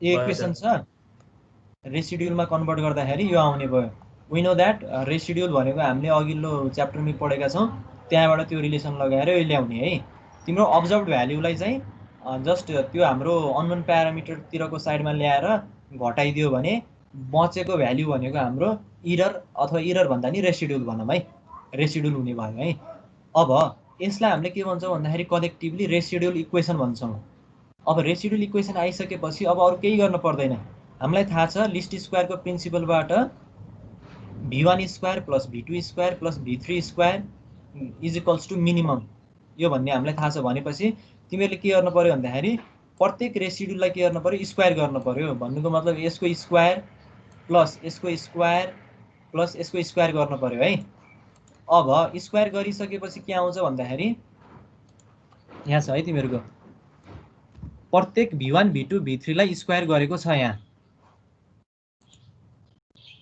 अब स्क्वायर गरिसकेपछि हामीलाई x र y को भ्यालु त थाहा हुन पर्यो त्यो थाहा हुनलाई के गर्न पर्यो भन्दाखेरि फेरि पार्शियल डेरिभेटिभबाट जान पर्यो किन पार्शियल डेरिभेटिभबाट जान पर्यो भन्दाखेरि हामीसँग अननोन प्यारामिटर त्यहाँ दुईटा छ हैन एउटा x छ अर्को y छ अब दुईटा x र y भनेको दुईटा अननोन प्यारामिटर हो अब एकचोटी x को रेस्पेक्टमा चाहिँ तिमीले पार्शियल डेरिभेटिभ गरेर त्यो इक्वेसनलाई 0 सँग रिलेट इक्वेट गर्न पर्यो हैन अनि फेरि अर्को पार्शियल डेरिभेटिभ भनेको y को रेस्पेक्टमा तिमीले त्यो इक्वेसनलाई डेरिभेटिभ गरेर 0 सँग इक्वेट गर्न पर्यो यसरी चाहिँ यो इक्वेसनलाई तिमीले के गर्न पर्यो भन्दाखेरि एकचोटी x एकचोटी y को रेस्पेक्टमा पार्शियल डेरिभेटिभ गर्न पर्यो पार्शियल डेरिभेटिभ गरिसकेपछि 0 सँग इक्वेट गर्न पर्यो अब यो पोइन्टमा आउँदाखेरि यो पार्शियल डेरिभेटिभबाट जुन इक्वेसन फर्म भएको छ नि हो यो इक्वेसनलाई के भन्छ भन्दाखेरि नर्मल इक्वेसन भन्न पर्यो है तिमीहरूलाई एक्जाममा सोध्न सक्छ नर्मल इक्वेसन भनेको के हो अब्जर्भेसन इक्वेसन भनेको के हो रेसिड्युल इक्वेसन भनेको के हो यसको एक्जाम्पल देऊ भनेर मजाले सोध्न सक्छ त्यति बेला एउटा एक्जाम्पल आफैले क्रिएट गरेर दिन सक्नु पर्यो है अब पार्शियल डेरिभेटिभ भन्नाले अब यसलाई चाहिँ x को रेस्पेक्टमा डेरिभेटिभ गरेर एकचोटी एउटा हामीसँग इक्वेसन आउँछ यो इक्वेसन आयो x को रेस्पेक्टमा गर्दाखेरि यो आउने भयो सिम्प्लिफाई गर्दाखेरि यसैलाई हैन अनि फेरि यो इक्वेसनलाई सिम्प्लिफाई गर्दाखेरि यो -2x + 3y - 1.3 = 0 आउने भयो हैन यसरी अब हाम्रो नर्मल इक्वेसन दुईटा इक्वेसनलाई हामीले कलेक्टिभली के भन्न पर्यो भन्दाखेरि नर्मल इक्वेसन भन्न पर्यो है अब यो नर्मल इक्वेसनलाई सल्भ गरेर हामीले x र y भन्ने दुईटा भ्यालु फाइन्ड गर्न सक्छौं अब दुईटा भ्यालु फाइन्ड कसरी आयो भन्दाखेरि नर्मल तिम्रो क्याल्कुलेसनबाट x को ठाउँमा यसको भ्यालु राख यसलाई उता राइट साइडतिर लगाएर अनि यो क्याल्कुलेटरमा नि हुन्छ यो ठुलो कुरो भएन अनि x को भ्यालु 1.514 आयो y को भ्यालु 1.4442 के रे 1.442 आयो है भनेपछि अब यहाँ हेर है तिमीले बुझ्नुपर्ने कुरा के छ भन्दाखेरि x र y यो आयो भनेपछि x र y को भ्यालु हामीले अब आखिर यहाँ राखे पनि भ्यालु त त्यही आउनु पर्ने हो हैन अब के हुन्छ भन्दाखेरि भ्यालु अब तिमीले मानम x को ठाउँमा एकचोटी यो राख 1. कति छ यहाँ 1.514 राख अनि अर्को चोटी 1.442 राख एक्ज्याक्टली 0.2 नआउन सक्छ है फेरि यहाँ पनि किन भन्दाखेरि एक्ज्याक्टली 0.2 नआउन सक्छ। तर यसले के गर्यो भन्दाखेरि यसले के गर्यो, यो हामीले यो लिस्ट स्क्वायर लगाएपछि यो भ्यालु फाइन्ड गरेपछि हामीलाई के फाइदा भयो भन्दाखेरि जुन अघिल्लो केसमा हामीले इन्डिभिजुअली यसलाई सल्भ गरेर निकालेका थियौँ दुईटा भ्यालु आउने यसले त्यो इन्कन्सिस्टेन्सी हटाइदियो क्या। एउटै भ्यालुमा हामीले काम गर्न सक्यौँ है। किन भन्दाखेरि कुनै पनि इक्वेसनको x को भ्यालु 1.5 अनि फेरि अर्को x को भ्यालु 1.6 यो त धेरै उस भयो नि त, इन्कन्सिस्टेन्सी भयो त्यो त। अब एउटै सिस्टममा चाहिँ x को भ्यालु दुईटा तीनटा आउने कुरा त भएन नर्मल सिस्टममा, लिनियर सिस्टममा हैन। हो यस्तो सिस्टमको इन्कन्सिस्टेन्सी चाहिँ यो लिस्ट स्क्वायरले चाहिँ हटाउन यो भ्यालुबाट मद्दत गर्ने भयो है। यसरी चाहिँ यो लिस्ट स्क्वायर सिम्पल छ। फेरि म सर्टकटमा तिमीलाई रिभिजन गरिदिन्छु। पहिला रेसिड्युल इक्वेसन फर्म गर्न पर्यो। रेसिड्युल इक्वेसन फर्म गर्ने बित्तिकै आयो क्या तिमीहरूको सोलुसन v1 v2 v3 हैन। अनि यो लिस्ट स्क्वायरको प्रिन्सिपल हामीलाई थाहा छ। लिस्ट स्क्वायरको प्रिन्सिपल थाहा हुने बित्तिकै त्यही v1 को स्क्वायर त्यही v2 को स्क्वायर र v3 को स्क्वायर गर्न पर्यो। अनि अब हामीले नर्मल इक्वेसन फर्म गर्न छ। नर्मल इक्वेसन भन्ने बित्तिकै तिमीहरूको माइन्डमा के कन्सेप्ट हुन पर्यो भन्दाखेरि पार्शियल डेरिभेटिभ भन्ने कन्सेप्ट आइहाल्न पर्यो। भन्ने बित्तिकै एकचोटि x को रेस्पेक्टमा त्यसलाई डेरिभेटिभ गर, अर्कोचोटि y को रेस्पेक्टमा डेरिभेटिभ गर्दाखेरि अनि इक्वेट टु 0 गर। यसरी चाहिँ हाम्रो दुईटा इक्वेसन फर्म हुन्छ। यो इक्वेसन आयो हैन हाम्रो। अब यो इक्वेसन आउने बित्तिकै त x र y को value most probable value for x र most probable value for y भन्न चाहिँ यसलाई सकिन्छ। यसरी लिस्ट स्क्वायरको थ्रुबाट पनि हामीले कुनै पनि सिस्टमको निकाल्यौँ भने त्यो सिस्टममा भएको अरू सिस्टमबाट गर्दाखेरि आउने इन्कन्सिस्टेन्सी हामीले हटाउन सक्ने भयौँ है। अब मैले यहाँ तिमीहरूलाई चेकको लागि यहाँ राखेको छु है। जस्तै मानौँ हामीले कुनै यो आर्बिट्रेरी सोलुसन भनेको, जस्तै हामीले अघि यहाँ यो भनेको आर्बिट्रेरी सोलुसन भयो क्या। हामीले मानौँ यो इक्वेसनको रेसिड्युल 0 छ, यो इक्वेसनको रेसिड्युल 0 छ, लेट अनि त्यो मानेको मात्र हो। मानौँ यो इक्वेसनको रेसिड्युल हामीलाई यो 0.2 हाम्रो अब्जर्भ क्वान्टिटी भयो। यसलाई यता ल्याउँदाखेरि के हुन्छ भन्दाखेरि तिम्रो -0.2 मा जान्छ। अब भनेपछि मानौँ v3 भनेको -0.2 मान्यौँ हामीले है। जस्ट यो मानेको मात्र हो। यो मान्दाखेरि के भयो भन्दाखेरि v1 भनेको 0. हामीले मानेछौँ, v2 भनेको 0, v3 भनेको -0.02। यसको स्क्वायर v2 भन्नाले यहाँ यो मिस्टेक दिएको होला। यो -0.2 हो है। यो यहाँ जुन यो -0.02 दिएको छ नि, -0.02 होइन कि -0.2 हुनुपर्छ है। यो म तिमीलाई सच्याएर यो उसमा पठाइदिउँला हैन, स्लाइडमा म फरवर्ड गरिदिउँला। यो चाहिँ -0.2 भयो है। 20 भने नि भयो, 2 मात्र भने नि भयो है। अब यसको स्क्वायर गर्दा के आउँछ, यसको स्क्वायर गर्दा के आउँछ त्यो हेर्न पर्यो। त्यसको स्क्वायर गर्दा हाम्रो एकचोटि यसको स्क्वायर गर्दा 0.00 नै आउने भयो, यसको पनि स्क्वायर यति नै आउने भयो। तर यो 0.02 को स्क्वायर हो है। यो 0.02 को होइन कि 0.02 को स्क्वायर त तिम्रो कति आउँछ भन्दाखेरि 0.004 आउँछ। दुईटा 0 हुन जान्छ। यो तिमीले बुझ्यौ नि। यो 0.2 भनेको हामीले मानेको हो, यो इक्वेसनबाट आयो हैन। यसलाई लेफ्ट साइडमा लयो भने तिम्रो के हुन्छ भन्दाखेरि जस्तै यहाँ हेर न, यसलाई हामीले x तिरको टर्म्समा लाँदाखेरि यो -0.2 यसैले हामीले मानौँ v3 भनेर मान्यौँ। एकचोटि चेक गर्नको लागि मात्र हो है। यो 0.23 भनेर के अरे 0.2 भनेर मान्यौँ v3 भनेको है। अब त्यसरी गर्दाखेरि v1 स्क्वायर गरेर एकचोटि के आउँछ, v2 स्क्वायर गरेर एकचोटि के आउँछ, v3 स्क्वायर गरेर एकचोटि के आउँछ, यी सबैलाई जोड भनेको 0.04 आउने भयो। अब यो भनेको त हाम्रो एज्युम हामीले सुरुमा गरेको स्टेपबाट आएको कुरा भयो। अब अर्को स्टेप भनेको के हो भन्दाखेरि लिस्ट स्क्वायर सोलुसनबाट आएको कुरा भयो। लिस्ट स्क्वायर सोलुसनबाट कसरी यो भ्यालु आयो भन्दाखेरि हामीलाई त यहाँ x र y को भ्यालु थाहा भयो नि त। x र y को भ्यालु लगेर तिमीहरूले यो इक्वेसनमा पुट गर। v1 थाहा पाउनलाई x को भ्यालु 1.514 राख एकचोटि, y को भ्यालु 1.442 राख। यसरी v1 आउँछ हाम्रो हैन। अनि फेरि त्यसरी नै x र y को भ्यालु पुट गर, v2 आउँछ। फेरि एक्स र वाईको भ्याल्यु पुट गरेर v3 आउँछ। त्यो भ्याल्यु चाहिँ यहाँ दिएको छ -0.044 0.085 -0.128 यो सबै दिएको छ है। अब यसको स्क्वायर गर v1 square v2 square v3 square गर्दाखेरि के आयो भन्दाखेरि 0.025 आयो है। 0.025 यो भनेको के हो भन्दाखेरि यो मिनिमम भयो नि त हैन। यो भन्दा यो मिनिमम भयो कि भएन? सम अफ स्क्वायर अफ रेसिड्युल हैन। रेसिड्युलको स्क्वायरको समेसन जुन हुन्छ त्यो चाहिँ हाम्रो मिनिमम आउने भन्ने हो लिस्ट स्क्वायरको प्रिन्सिपलबाट। यो भन्दा यो मिनिमम आयो भनेपछि रेसिड्युलको स्क्वायर जुन स्क्वायर अफ सम अफ रेसिड्युल हैन त्यो चाहिँ हाम्रो के भयो भन्दाखेरि लिस्ट आयो भनेको थोरै आयो, मिनिमम आयो। यसरी चाहिँ हामीले यो चेक गर्नको लागि यसरी हेर्न सक्छौं। तर तिमीहरूलाई एक्जाममा नर्मली सोध्यो भने के गर्न पर्यो भन्दाखेरि लिस्ट स्क्वायरको हेल्पबाट कुनै इक्वेसन दिएको हुन्छ त्यो इक्वेसनलाई चाहिँ सल्भ गर, find the value of X and Y with the help of least square adjustment भनेर नर्मल खाले एउटा इक्वेसन दियो भने तिमीहरूले जस्ट यहाँसम्म लेखिदिए हुन्छ क्या है। किन भन्दा तिमीहरूको फाइन्ड गर्ने भनेको एक्स र वाई हो हैन। तिमीहरूसँग टाइम अझै रह्यो एक्जाममा भने तिमीहरूले यो चेकको लागि पनि तिमीहरूले यहाँ भेरिफिकेसनको लागि लेख्यो भने अझै राम्रो हुने भयो। तर तिमीहरूको वेटेज भनेको चाहिँ यति गर्दा पनि पुग्छ तिमीहरूको क्वेसन अनुसार है। यो चाहिँ जस्ट चेकको लागि मात्र हो। हाम्रो मिनिमम आयो कि आएन त नि? v1 v2 v3 गर्दाखेरि लिस्ट हाम्रो मिनिमम भ्यालु आयो कि आएन, summation of square of residual minimum आयो कि आएन भनेर चेक गर्नको लागि मात्र हो है। यो चाहिँ यसमा कन्फ्युज हुन भएन है, यो त सिम्पल छ। सर त्यो सुरुमा दुईटा फरक आयो नि त्यो देखाउनु पर्छ कि नै? हो यो के अहिले देखाउनु भएको यो त नर्मल सल्भ गर्दाखेरि आएको कुरो, यो देखाउनु परेन। यो त तिम्रो लिस्ट स्क्वायरै हैन नि। यो त मैले जस्ट तिमीहरूलाई नर्मल्ली सल्भ गर्दाखेरि कस्तो इन्कन्सिस्टेन्सी आउँछ भनेर देखाइदिएको मात्र हो।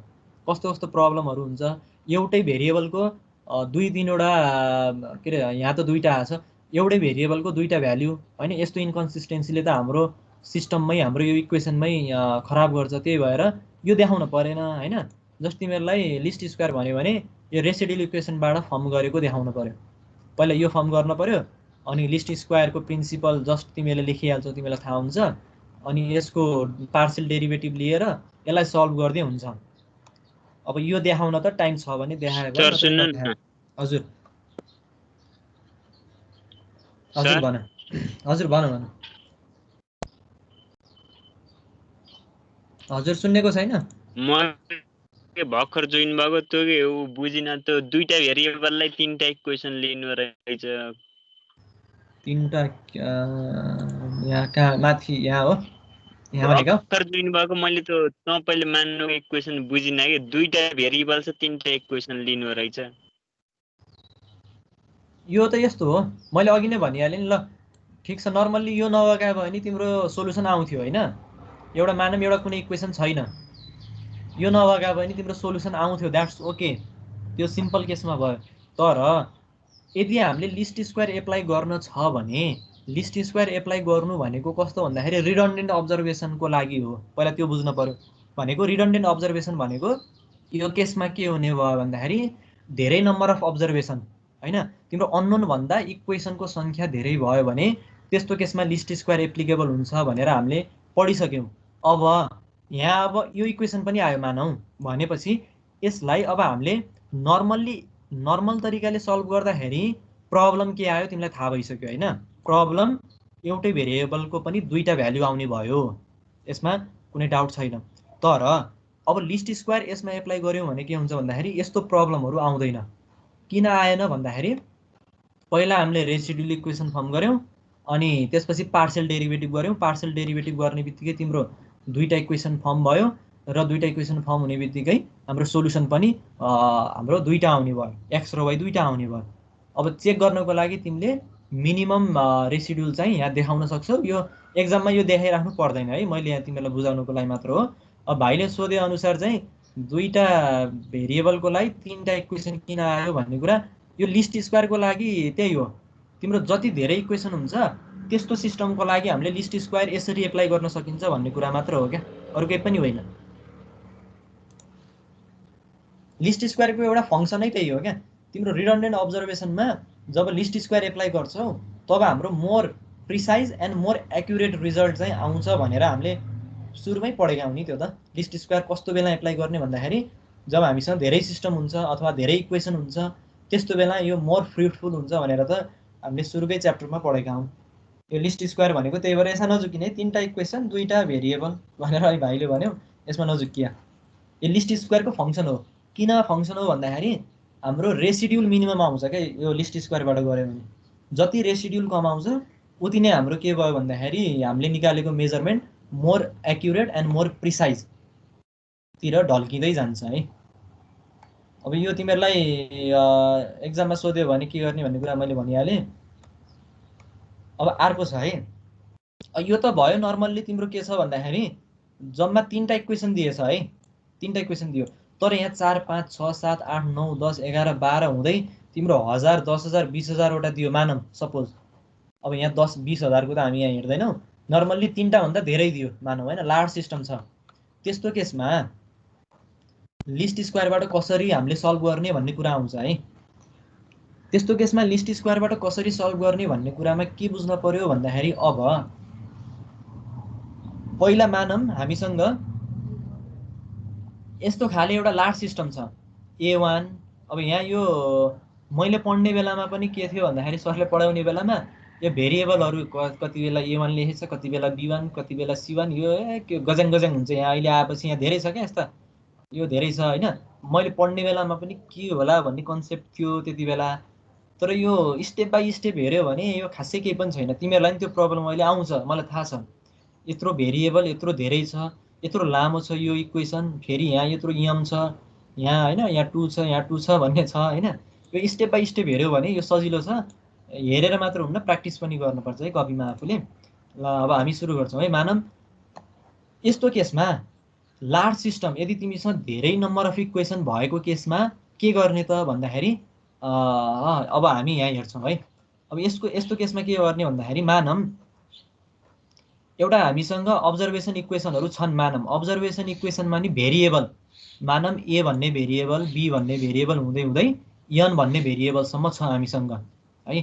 अघि भेरिएबल के थियो X र Y मात्र थियो, तर अहिले के छ A B C D बाट N सम्म। N भनेको फेरि यहाँ अल्फाबेटको N होइन कि अप टु N टर्म्स क्या, हाम्रो अन्तिम जुन N हो त्यहीसँग छ भन्न खोजेको है।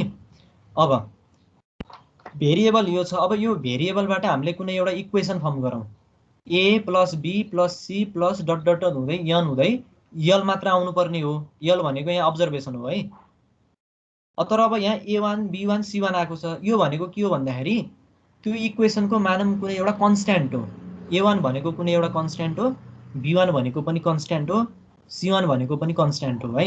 N1 भनेको पनि nth टर्मको कन्स्ट्यान्ट हो।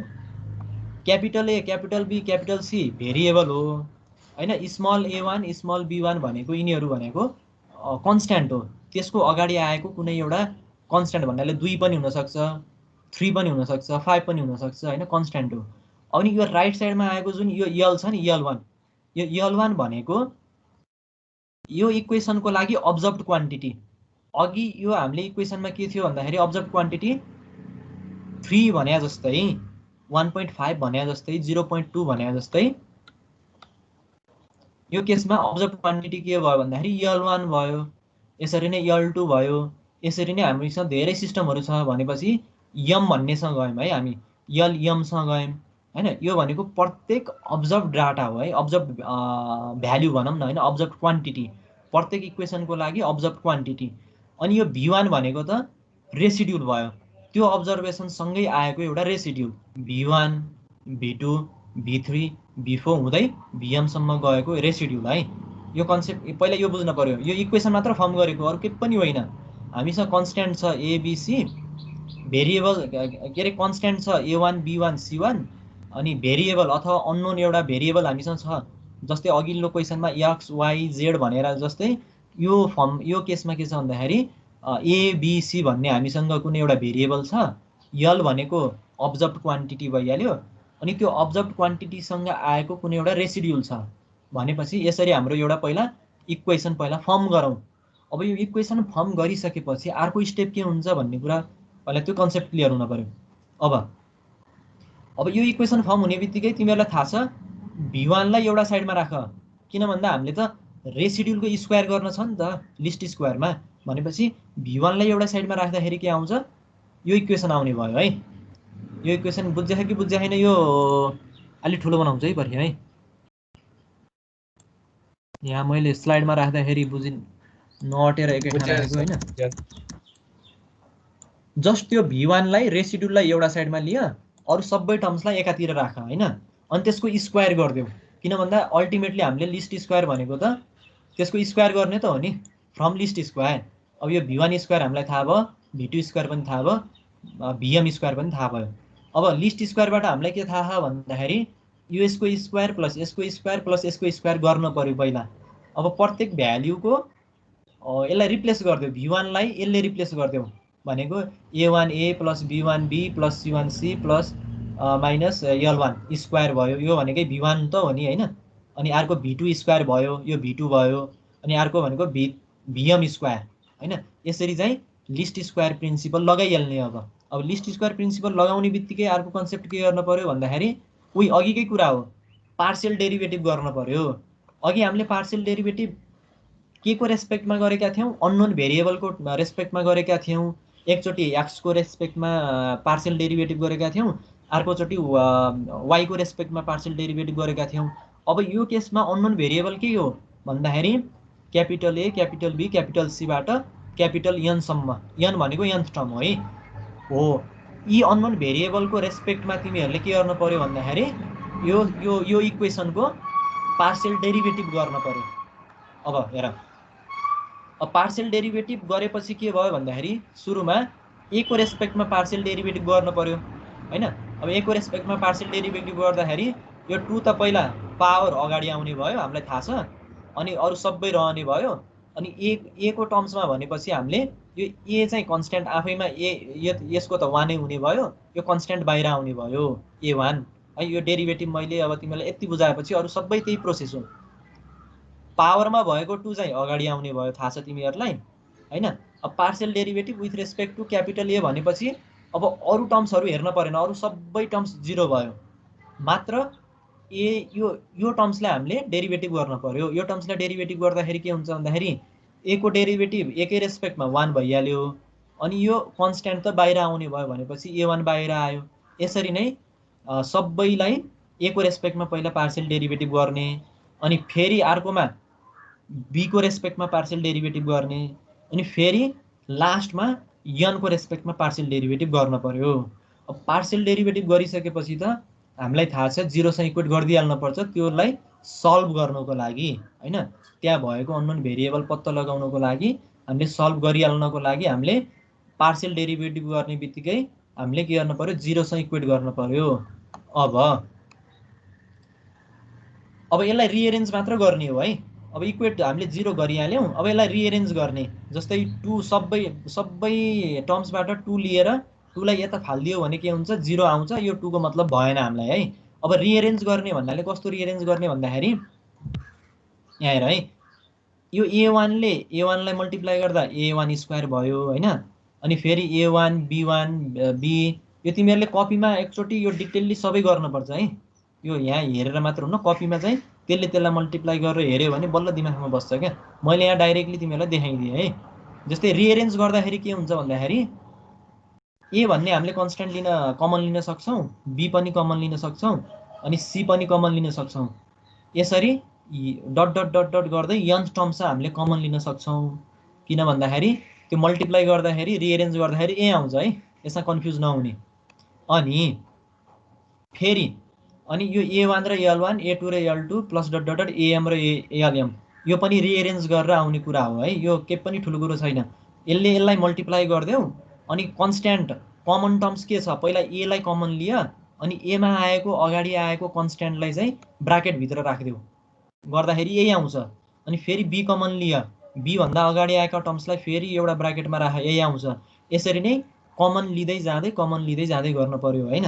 अब यति गरिसकेपछि के हुन्छ भन्दाखेरि यसलाई इक्वेसन 5 मान है। यो n सम्मै छ है, सबै यो n सम्मै छ। n सम्मै सबै मल्टिप्लाई गर्दै तिमीहरूले ब्राकेटको मल्टिप्लाई खोलेर कमन लिएर गर्न पर्यो है। अब एक्जाममा चाहिँ त त्यो गर्दा त धेरै लेन्दी हुन जान्छ तिमीहरूको। एक पेजमा भ्याइने कुरा लगभग 2-3 पेजै खान सक्छ। त्यस्तो केसमा तिमीहरूले गर्दै गयो भने यो आफै थाहा हुने कुरा हो होइन। अब एक्जाममा यो मल्टिप्लाई गरेर खोलेर फेरि कमन लिएर त्यो मल्टिप्लाई गरेको स्टेप चाहिँ तिमीहरूले स्किप गर्न सक्छौ है एक्जामको केसमा है मैले भन्दैछु। तर अहिले बुझ्नलाई तिमीहरूले घरमा यो खोलेर यो मल्टिप्लाई गरेर हेर है एकचोटि। अनि अब यति गरिसकेपछि के भयो भन्दाखेरि अब यसलाई हेर है a1 square plus a2 square plus dot dot dot am square. अब यसलाई त हामीले एज अ समेसनको रूपमा लेख्न सक्छौँ होइन। समेसन a को स्क्वायर होइन, समेसन a को स्क्वायर, a भन्ने जतिको सबैको समेसनको स्क्वायर हामीले लेख्न सकिने भयौँ होइन। अनि फेरि ab यहाँ यो उसमा चाहिँ यसलाई v भनौँ है, क्यापिटल V इक्वेसन। अनि फेरि ab भन्ने कहाँबाट आयो भन्दाखेरि summation ab a1 b1 a2 b2 बाट am bm सँग छ। यसलाई अब ab मानिदेऊ, जनरलाइज गर्नको लागि ab मानिदिउँ है हामीले। ab को समेसन भयो, b त हामीसँग छँदैछ। अनि फेरि सिमिलरली यहाँ हेर a1 c1 a2 c2 dot dot dot am cm भनेपछि यसलाई के मानिदेऊ भन्दाखेरि a र c मानिदेऊ जनरलाइज गर्नको लागि, a र c। अनि c भन्ने टर्म्स त हामीसँग यहाँ छँदैछ, यो c भन्ने टर्म्स यहाँ राख। यसरी नै nth टर्मको an सँग जान पर्यो है। अनि यो समेसन al भन्नाले के बुझिन्छ भन्दाखेरि यहाँको टर्म्स यहाँ त माइनस छ, यसलाई राइट साइडमा लयो भने यो प्लस हुन्छ। अनि a1 al1 plus a2 al2 plus dot dot dot am lm भनेको समेसन al गर्न सक्छौ तिमीहरूले। अब यति गरिसकेपछि सबै इक्वेसनलाई यसरी नै हामीले यो गरिसकेपछि यसलाई के भन्छौँ भन्दाखेरि एउटा जनरलाइज्ड इक्वेसन भयो क्या। हामीले यो लेन्दी टर्म्सलाई एउटा जनरलाइज फर्ममा ल्यायौँ होइन। जनरलाइज फर्ममा कसरी ल्यायौँ त्यो पनि हामीले हेऱ्यौँ। अब यो हेरिसकेपछि अब यही जनरलाइज्ड इक्वेसनलाई हेरेर हामीले अघिको क्वेसन थियो नि, अघिको क्वेसनलाई हामीले इजिली सल्भ गर्न सक्छौँ। त्यो नर्मल इक्वेसन फर्म नगरिकन हामीले इजिली सल्भ गर्न सक्छौँ है। कसरी भन्दाखेरि मानम तिमीहरूको अघि क्वेसन छ है, मानम v1 भनेको यहाँसम्म त बुझ्यो नि होइन, कन्सेप्ट क्लियर छ होइन। के छ यहाँ अब भन्दाखेरि तिमीहरूलाई यो टर्म्सहरू धेरै आयो होला होइन। यो चाहिँ तिमीहरूले घरमा एकचोटि हेर्नुपर्छ, नत्र भए टर्म्सहरू सिम्प्लिफिकेसन मात्र हो, अरू केही पनि छैन। पहिला रेसिड्युल आउने भयो, रेसिड्युल भनेको लिस्ट स्क्वायरबाट स्क्वायर गर्नु पर्यो, स्क्वायर मात्र गरेछौँ यहाँ केही पनि छैन। अनि स्क्वायर गर्ने बित्तिकै जब हामीसँग भेरिएबलहरू धेरै हुन्छ त्यति बेला पार्शियल डेरिभेटिभ गर्न पर्यो। पार्शियल डेरिभेटिभ गरेपछि त्यसलाई सिम्प्लिफाई गर्न पर्यो, यसलाई ब्राकेट खोलेर मल्टिप्लाई गरेर प्रत्येक टर्मलाई। अनि त्यसपछि कमन टर्म्स के आउँछ पहिला त्यो हेर्नतिर लाऊ।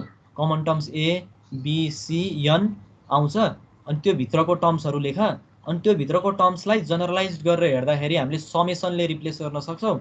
यो भनेको समेसन a लेख्न सक्छौँ, यसलाई समेसन a1 b1 लेख्न सक्छौँ, यसलाई समेसन a2 के अरे समेसन ac लेख्न सक्छौँ, अनि यसलाई समेसन al लेख्न सक्छौँ। जस्ट जनरलाइज मात्रै गरेको, अरू केही पनि गरेको छैन। अब यति गरिसकेपछि अहिलेको न्युमेरिकललाई अब हामीले यही तरिकाबाट कसरी सल्भ गर्ने त्यो हेर्न पर्यो है। अब हेर है, जस्तै मैले यहाँ के भनेको छु भन्दाखेरि अहिलेको इक्वेसन यहाँ हामीसँग थाहा छ क्वेसन है। अब यो तिमीहरूलाई अननोन चाहिँ दुईवटा छ हामीसँग, एक्स र वाई। अनि त्यसको कोफिसियन्टहरू पनि हामीलाई प्रत्येकको थाहा छ। यो एक्सको कोफिसियन्ट जस्तै यो अब यो भनेको a1 भयो क्या, यहाँ a1 भन्ने छ, अनि यहाँ a2 भन्ने छ, a1 होइन, अनि b1 भन्ने भयो, अनि फेरि यहाँ यो a2 भयो, यो b2 भयो होइन, यसरी नै जान्छ। अनि यहाँ a3 भयो, यो b3 भयो, यहाँभित्रको अगाडिको कन्स्ट्यान्ट है। अब यहाँ हेर है, इक्वेसन 1 को लागि इक्वेसन 1 मा a भनेको के छ 1 छ, x को अगाडिको कोफिसियन्ट के छ यहाँ 1 हो नि त। यो 1 लेख्नु र यो नलेख्नु त एउटै हो भनेपछि यसलाई a1 भनेर सम्झिन सक्छौ तिमीहरूले हैन। भनेपछि यो a भनेको इक्वेसन 1 को लागि मात्र हेरौँ है, पहिला यसको लागि मात्र हेरौँ। यसको लागि a भनेको 1 छ, b भनेको पनि 1 छ, y को अगाडि के छ 1 नै छ है। अनि l भनेको के छ हाम्रो अब्जर्भड भ्यालु हो नि l भनेको। भनेपछि l भनेको अब्जर्भ भ्यालु के छ भन्दाखेरि 3 छ, भनेपछि यो 3 यहाँ लेख्न पर्यो है। अब अरु त जस्ट तिम्रो a स्क्वायर गर्दाखेरि के आउँछ 1 आउने भयो, a र b मल्टिप्लाई गर्दा 1 आउने भयो, b स्क्वायर को फेरि 1 हुने भयो, al को 3 हुने भयो, bl को 3 हुने भयो है। यसरी नै अरू इक्वेसनको लागि पनि त्यही हो। यो इक्वेसनको लागि a भनेको के छ 2 छ, यो त a2 हो नि त। यो 2 भनेको त x अगाडिको कन्स्ट्यान्ट हो भनेपछि अहिलेको केसमा हामीसँग a2 के छ 2 नै हो भनेपछि यहाँ 2 राख्न पर्यो। अनि y को कोफिसिएन्ट के हो -1 हो हैन। अनि l को कोफिसिएन्ट के हो 1.2 हो। अनि फेरि यी टर्म्सहरु हामीलाई थाहा हुने नै भइहाल्यो यो भ्यालु थाहा भएपछि है। सिमिलरली यो इक्वेसनको लागि पनि त्यही गर्न पर्यो। यो इक्वेसनको लागि त्यही गरिसकेपछि हामीलाई यी टर्म्सहरु थाहा हुने भयो है। यो टर्म्स, अब यो टर्म्स किन हामीले यही टर्म्स पत्ता लगाएको भन्ने कुरा आउन सक्छ। किनभने हामीले a स्क्वायर b स्क्वायर किन पत्ता यहाँ नलेखेको हैन, a किप b किप किन नलेखेको भन्ने कुरा। अब जनरलाइज्ड इक्वेसनमा हामीलाई यो थाहा नि त, जनरलाइज्ड इक्वेसनमा कुन कुन टर्म्सहरु चाहियो हामीलाई ल हेर है। a स्क्वायर चाहियो, उता a स्क्वायर छ हामीले निकालेछौँ। a र b चाहिन्छ हामीलाई, a र b पनि सबै निकालेका छौँ। a र c पनि चाहियो हामीलाई। अब अहिले त त्यहाँ c भन्ने टर्म्स छैन, त्यही भएर जस लार्ज भेरिएबल धेरै भयो भने यसरी जानु पर्यो क्या। हामीले a स्क्वायर पनि निकाल्यौँ, ab पनि निकाल्यौँ, b स्क्वायर पनि निकाल्यौँ, ba पनि निकाल्यौँ है। यहाँ हेर्न सक्छौ a स्क्वायर पनि निकाल्यौँ, b स्क्वायर पनि निकाल्यौँ, ab पनि निकाल्यौँ हैन। अब ba र ab भनेको त एउटै हो, ab पनि निकाल्यौँ। अब यो al र bl कहाँ चाहियो भन्दाखेरि यहाँ चाहियो, यहाँ चाहियो नि त। यो इक्वेसनमा यहाँ राइट साइडमा al पनि छ, यता bl पनि छ भनेपछि यो पनि हामीले निकाल्यौँ है।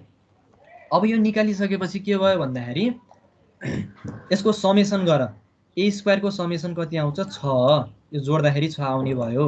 सबैको समेसन गर, आफ्नो एउटा सम्ड भ्यालु आउँछ है। सम्ड भ्यालु आउने बित्तिकै अरु केही गर्न परेन, तिमीहरूले यो जनरलाइज्ड इक्वेसन तिमीहरूलाई थाहा छ भने यही फर्मेटमा तिमीहरूले इक्वेसन बनाउन सक्यौ के इजिली। अब यसमा न तिमीहरूले कुनै पार्शियल डेरिभेटिभ गर्न पर्यो, यसलाई पार्शियल के रे तिमीहरूको लिस्ट स्क्वायर लगाएर फेरि पार्शियल डेरिभेटिभ गरेर हैन, पार्शियल डेरिभेटिभबाट यो इक्वेसन आउने भयो।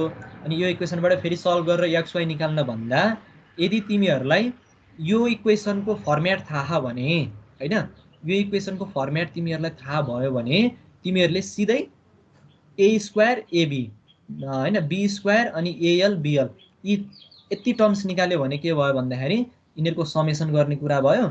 अनि यो फर्मेटमा जुन फर्मेटमा छ त्यही फर्मेटमा यी भ्यालुहरु लएर राखिदिऊ हैन। अब जस्तै यहाँ समेसन a स्क्वायर छ है, समेसन a स्क्वायर a भनेको समेसन a स्क्वायर भनेको त यहाँ के छ 6 छ। a भनेको यो केसमा के हो कन्स्ट्यान्ट के रे भेरिएबल a भनेको अहिले x छ भनेपछि x आउने भयो 6a। अनि फेरि के भयो प्लस ab आहा, प्लस ab भनेको हामीलाई ab यहाँबाट थाहा, ab भनेको -2 छ भनेपछि -2y हुने भयो इज इक्वल्स टु, अनि यसमा के आउने भयो al आउने भयो। al भनेको हाम्रो के छ 6.2 छ, 6.2 छ। यसरी नै फेरि अर्को इक्वेसन हामीले फर्म गर्न सक्छौं। ba भनेको के छ हामीसँग त्यही हो, ba भनेर ab भनेको एउटै भयो भनेपछि -2 भयो हैन। अनि फेरि हाम्रो b स्क्वायर b छ, b स्क्वायर b भन्नाले b स्क्वायर हामीलाई थाहा छ 3 छ। b स्क्वायर अब क्यापिटल b भनेको त हाम्रो त्यो चाहिँ भेरिएबल हो, यो केसमा भेरिएबल y छ भनेपछि y भनेको एउटा भेरिएबल आयो। अनि हाम्रो मेजर्ड भ्यालु अथवा अब्जर्भड क्वान्टिटी भनेको 1.3, bl भनेको 1.3।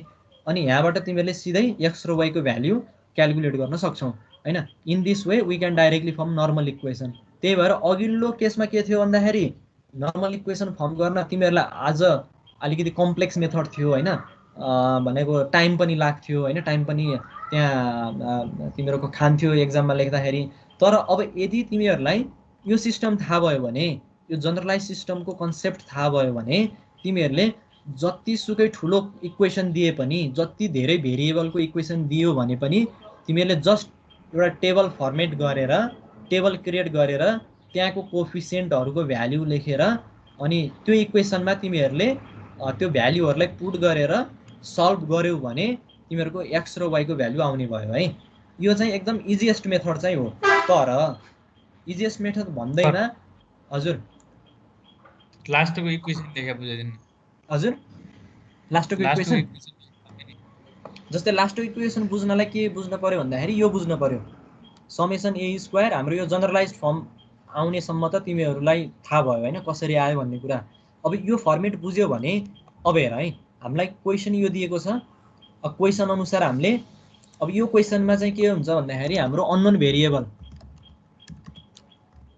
के हो हामीसँग अहिले x र y, तर अघिल्लो हामीले डेरिभेसन गर्दाखेरि हामीले यसमा के अरे भेरिएबल भनेर क्यापिटल ए र बी मानेका थियौँ। भनेपछि यो केसमा के भयो भन्दाखेरि a = x भयो हैन। अनि त्यसपछि b = y भयो है, रिलेट गरेर हेर्ने हो क्या। अनि स्मल a भनेको फेरि के हो, कोफिसिएन्ट हो a1 भनेको के हो, a1 भनेको यो केसमा 1 भयो हैन। अनि फेरि b1 भनेको के भयो, b1 भनेको फेरि 1 हुने भयो, b1 भनेको 1 हुने भयो। रिलेट गरेर हेर्ने है, मैले यो जस्ट तिमीहरूलाई बुझाउनको लागि मात्र लेखेको।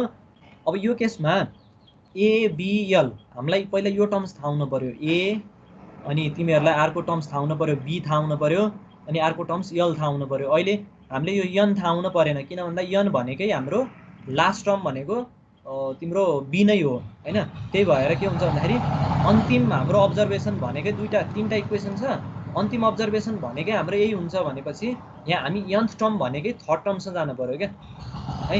थर्ड टर्मसम्म जानुको अर्थ के हो भन्दाखेरि तिम्रो A, B, L यति टर्म्स भयो भने हामीलाई इनफ पुग्यो, अरू हामीलाई चाहिएन।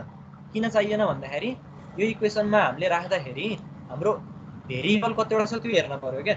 भेरिएबल हामीसँग एउटा दुईटा मात्र छ भनेपछि A र B कोफिसिएन्ट पनि A र B नै हुने भयो हैन। अब A भनेको चाहिँ 1 यहाँबाट आयो हैन, यो त क्यापिटल A हो नि त, क्यापिटल A हो हैन, स्मल a1 हो यो हैन, सरी यो स्मल a1 हो। अनि यहाँ चाहिँ यो स्मल a2 हो हैन, के अरे यो b1 होला आई थिंक, b1 हो। अनि फेरि यहाँ के हुन्छ, यो 2 भनेको फेरि के भयो, a2 भयो, 2 भनेको a2 हो है। मैले यहाँ मेरो कन्फ्युज होला, यो बुझाउनलाई मात्र गरेको है। यसरी चाहिँ रिलेट गरेर हेर्दाखेरि हाम्रो इक्वेसन 1 को लागि A भनेको 1 भयो, B भनेको 1 भयो, L भनेको 3 भयो है। अनि इक्वेसन 2 को लागि A भनेको 2 भयो, अनि B भनेको -1 भयो, अनि इक्वेसन 3 को लागि A भनेको 1 भयो, यसको कोफिसिएन्ट भयो, x को कोफिसिएन्ट भयो, अनि B भनेको y को कोफिसिएन्ट माइनस छ, यहाँ -1 भयो। अब A र B थाहा भयो, L भनेको पक्का हामीलाई थाहा छ। यो इक्वेसन 1 को लागि L भनेको 3 अब्जर्भ क्वान्टिटी, यसको लागि -1.2 के अरे 1.5, यसको लागि 0.2, L भनेको पनि हामीलाई थाहा भयो। भनेपछि अब अरू terms A² B² AB AL BL भनेको हामीले यही डाटालाई हामीले जस्ट यसलाई स्क्वायर गरिदियो भने यो थाहा हुने भयो, यो मल्टिप्लाई गर्यो भने यो थाहा हुने भयो है। यदि थाहा भइसकेपछि हाम्रो समेसन निकाल्न सक्छौँ हामीले, प्रत्येकको समेसन, यसको समेसन, यसको समेसन, यसको समेसन गर्न सक्छौँ है। यहाँ बुझ्दैछ, यहाँ छेउमा ट्र्याक्टर आएर यहाँ बुझ्न लाग्छ घर मेरो है। आवाज क्लियर आहा? बुझ्दैछ सर। अब सर अब ट्र्याक्टर आएर मलाई डिस्टर्ब गरिदियो क्या। अब त टाइम पनि सकिन लाग्यो, टाइम पनि सकिन लाग्यो, यति होला। क्लास पनि सुरु हुने छ। ठिक छ हैन, म यतिमै भ्याउँछु। अनि A² यो टर्म्समा यो इक्वेसनको फर्मेटमा तिमीहरूले यो भ्यालु गरेर राख्यौ भने यो इक्वेसन आउने भयो क्या। अनि यो इक्वेसनलाई सल्भ गर्यो भने के हुन्छ भन्दाखेरि तिमीहरूको अघि हामीले चाहिँ जुन पार्शियल डेरिभेटिभ गरेर दुनियाँ भाती गरेर त्यो एकदम लेन्दी प्रोसेसबाट हामीले चाहिँ सल्भ गरेका थियौँ भने अब यो इक्वेसनबाट के हुन्छ भन्दाखेरि तिमीहरूको इजिली आउने भयो क्या। यति टेबल बुझ्यौ भने, इक्वेसनमा भएको कन्स्ट्यान्ट र यसको कन्सेप्ट बुझ्यौ भने तिमीहरूले इजिली पार्शियल डेरिभेटिभ नगरिकन हैन, पार्शियल डेरिभेटिभ नगरिकन पनि तिमीहरूले लिस्ट स्क्वायर मेथडबाट सल्भ गर्न सक्ने भयो भन्ने यो न्युमेरिकलको कन्सेप्ट चाहिँ यो हो है। तिमीहरूलाई एक्जाममा हेर है, तिमीहरूलाई एक्जाममा के गर्न सक्छ भन्दाखेरि तोकेर पनि दिन सक्छ हैन। जस्तै तिमीहरूलाई solve this equation by using least square principle भनेर भन्यो भने तिमीहरूले अघिल्लो तरिकाले दिन पर्यो, पार्शियल डेरिभेटिभ क्रिएट गरेर दिन पर्यो हैन। अर्को तरिकाले solve the following equation using least square principle with the help of generalised equation हैन। जेनरलाइज्ड इक्वेसन भनेर दियो भने त हाम्रो जेनरलाइज्ड इक्वेसन भनेको त यो हो। अथवा यसलाई हामीले के पनि भन्छौँ भन्दाखेरि सिस्टमेटिक एप्रोच। यस सिस्टमेटिक एप्रोच पनि भन्न सक्छौँ है। यो तोकेर दियो भने तिमीहरूले फेरि यसरी गर्न पर्ने हुन्छ है। बुझ्छे यो कुरा? हुन्छ सर, बुझ्यो सर। यति आजलाई यति नै गरौँ क्या है। ओके ल सर।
कति बजे अब अर्को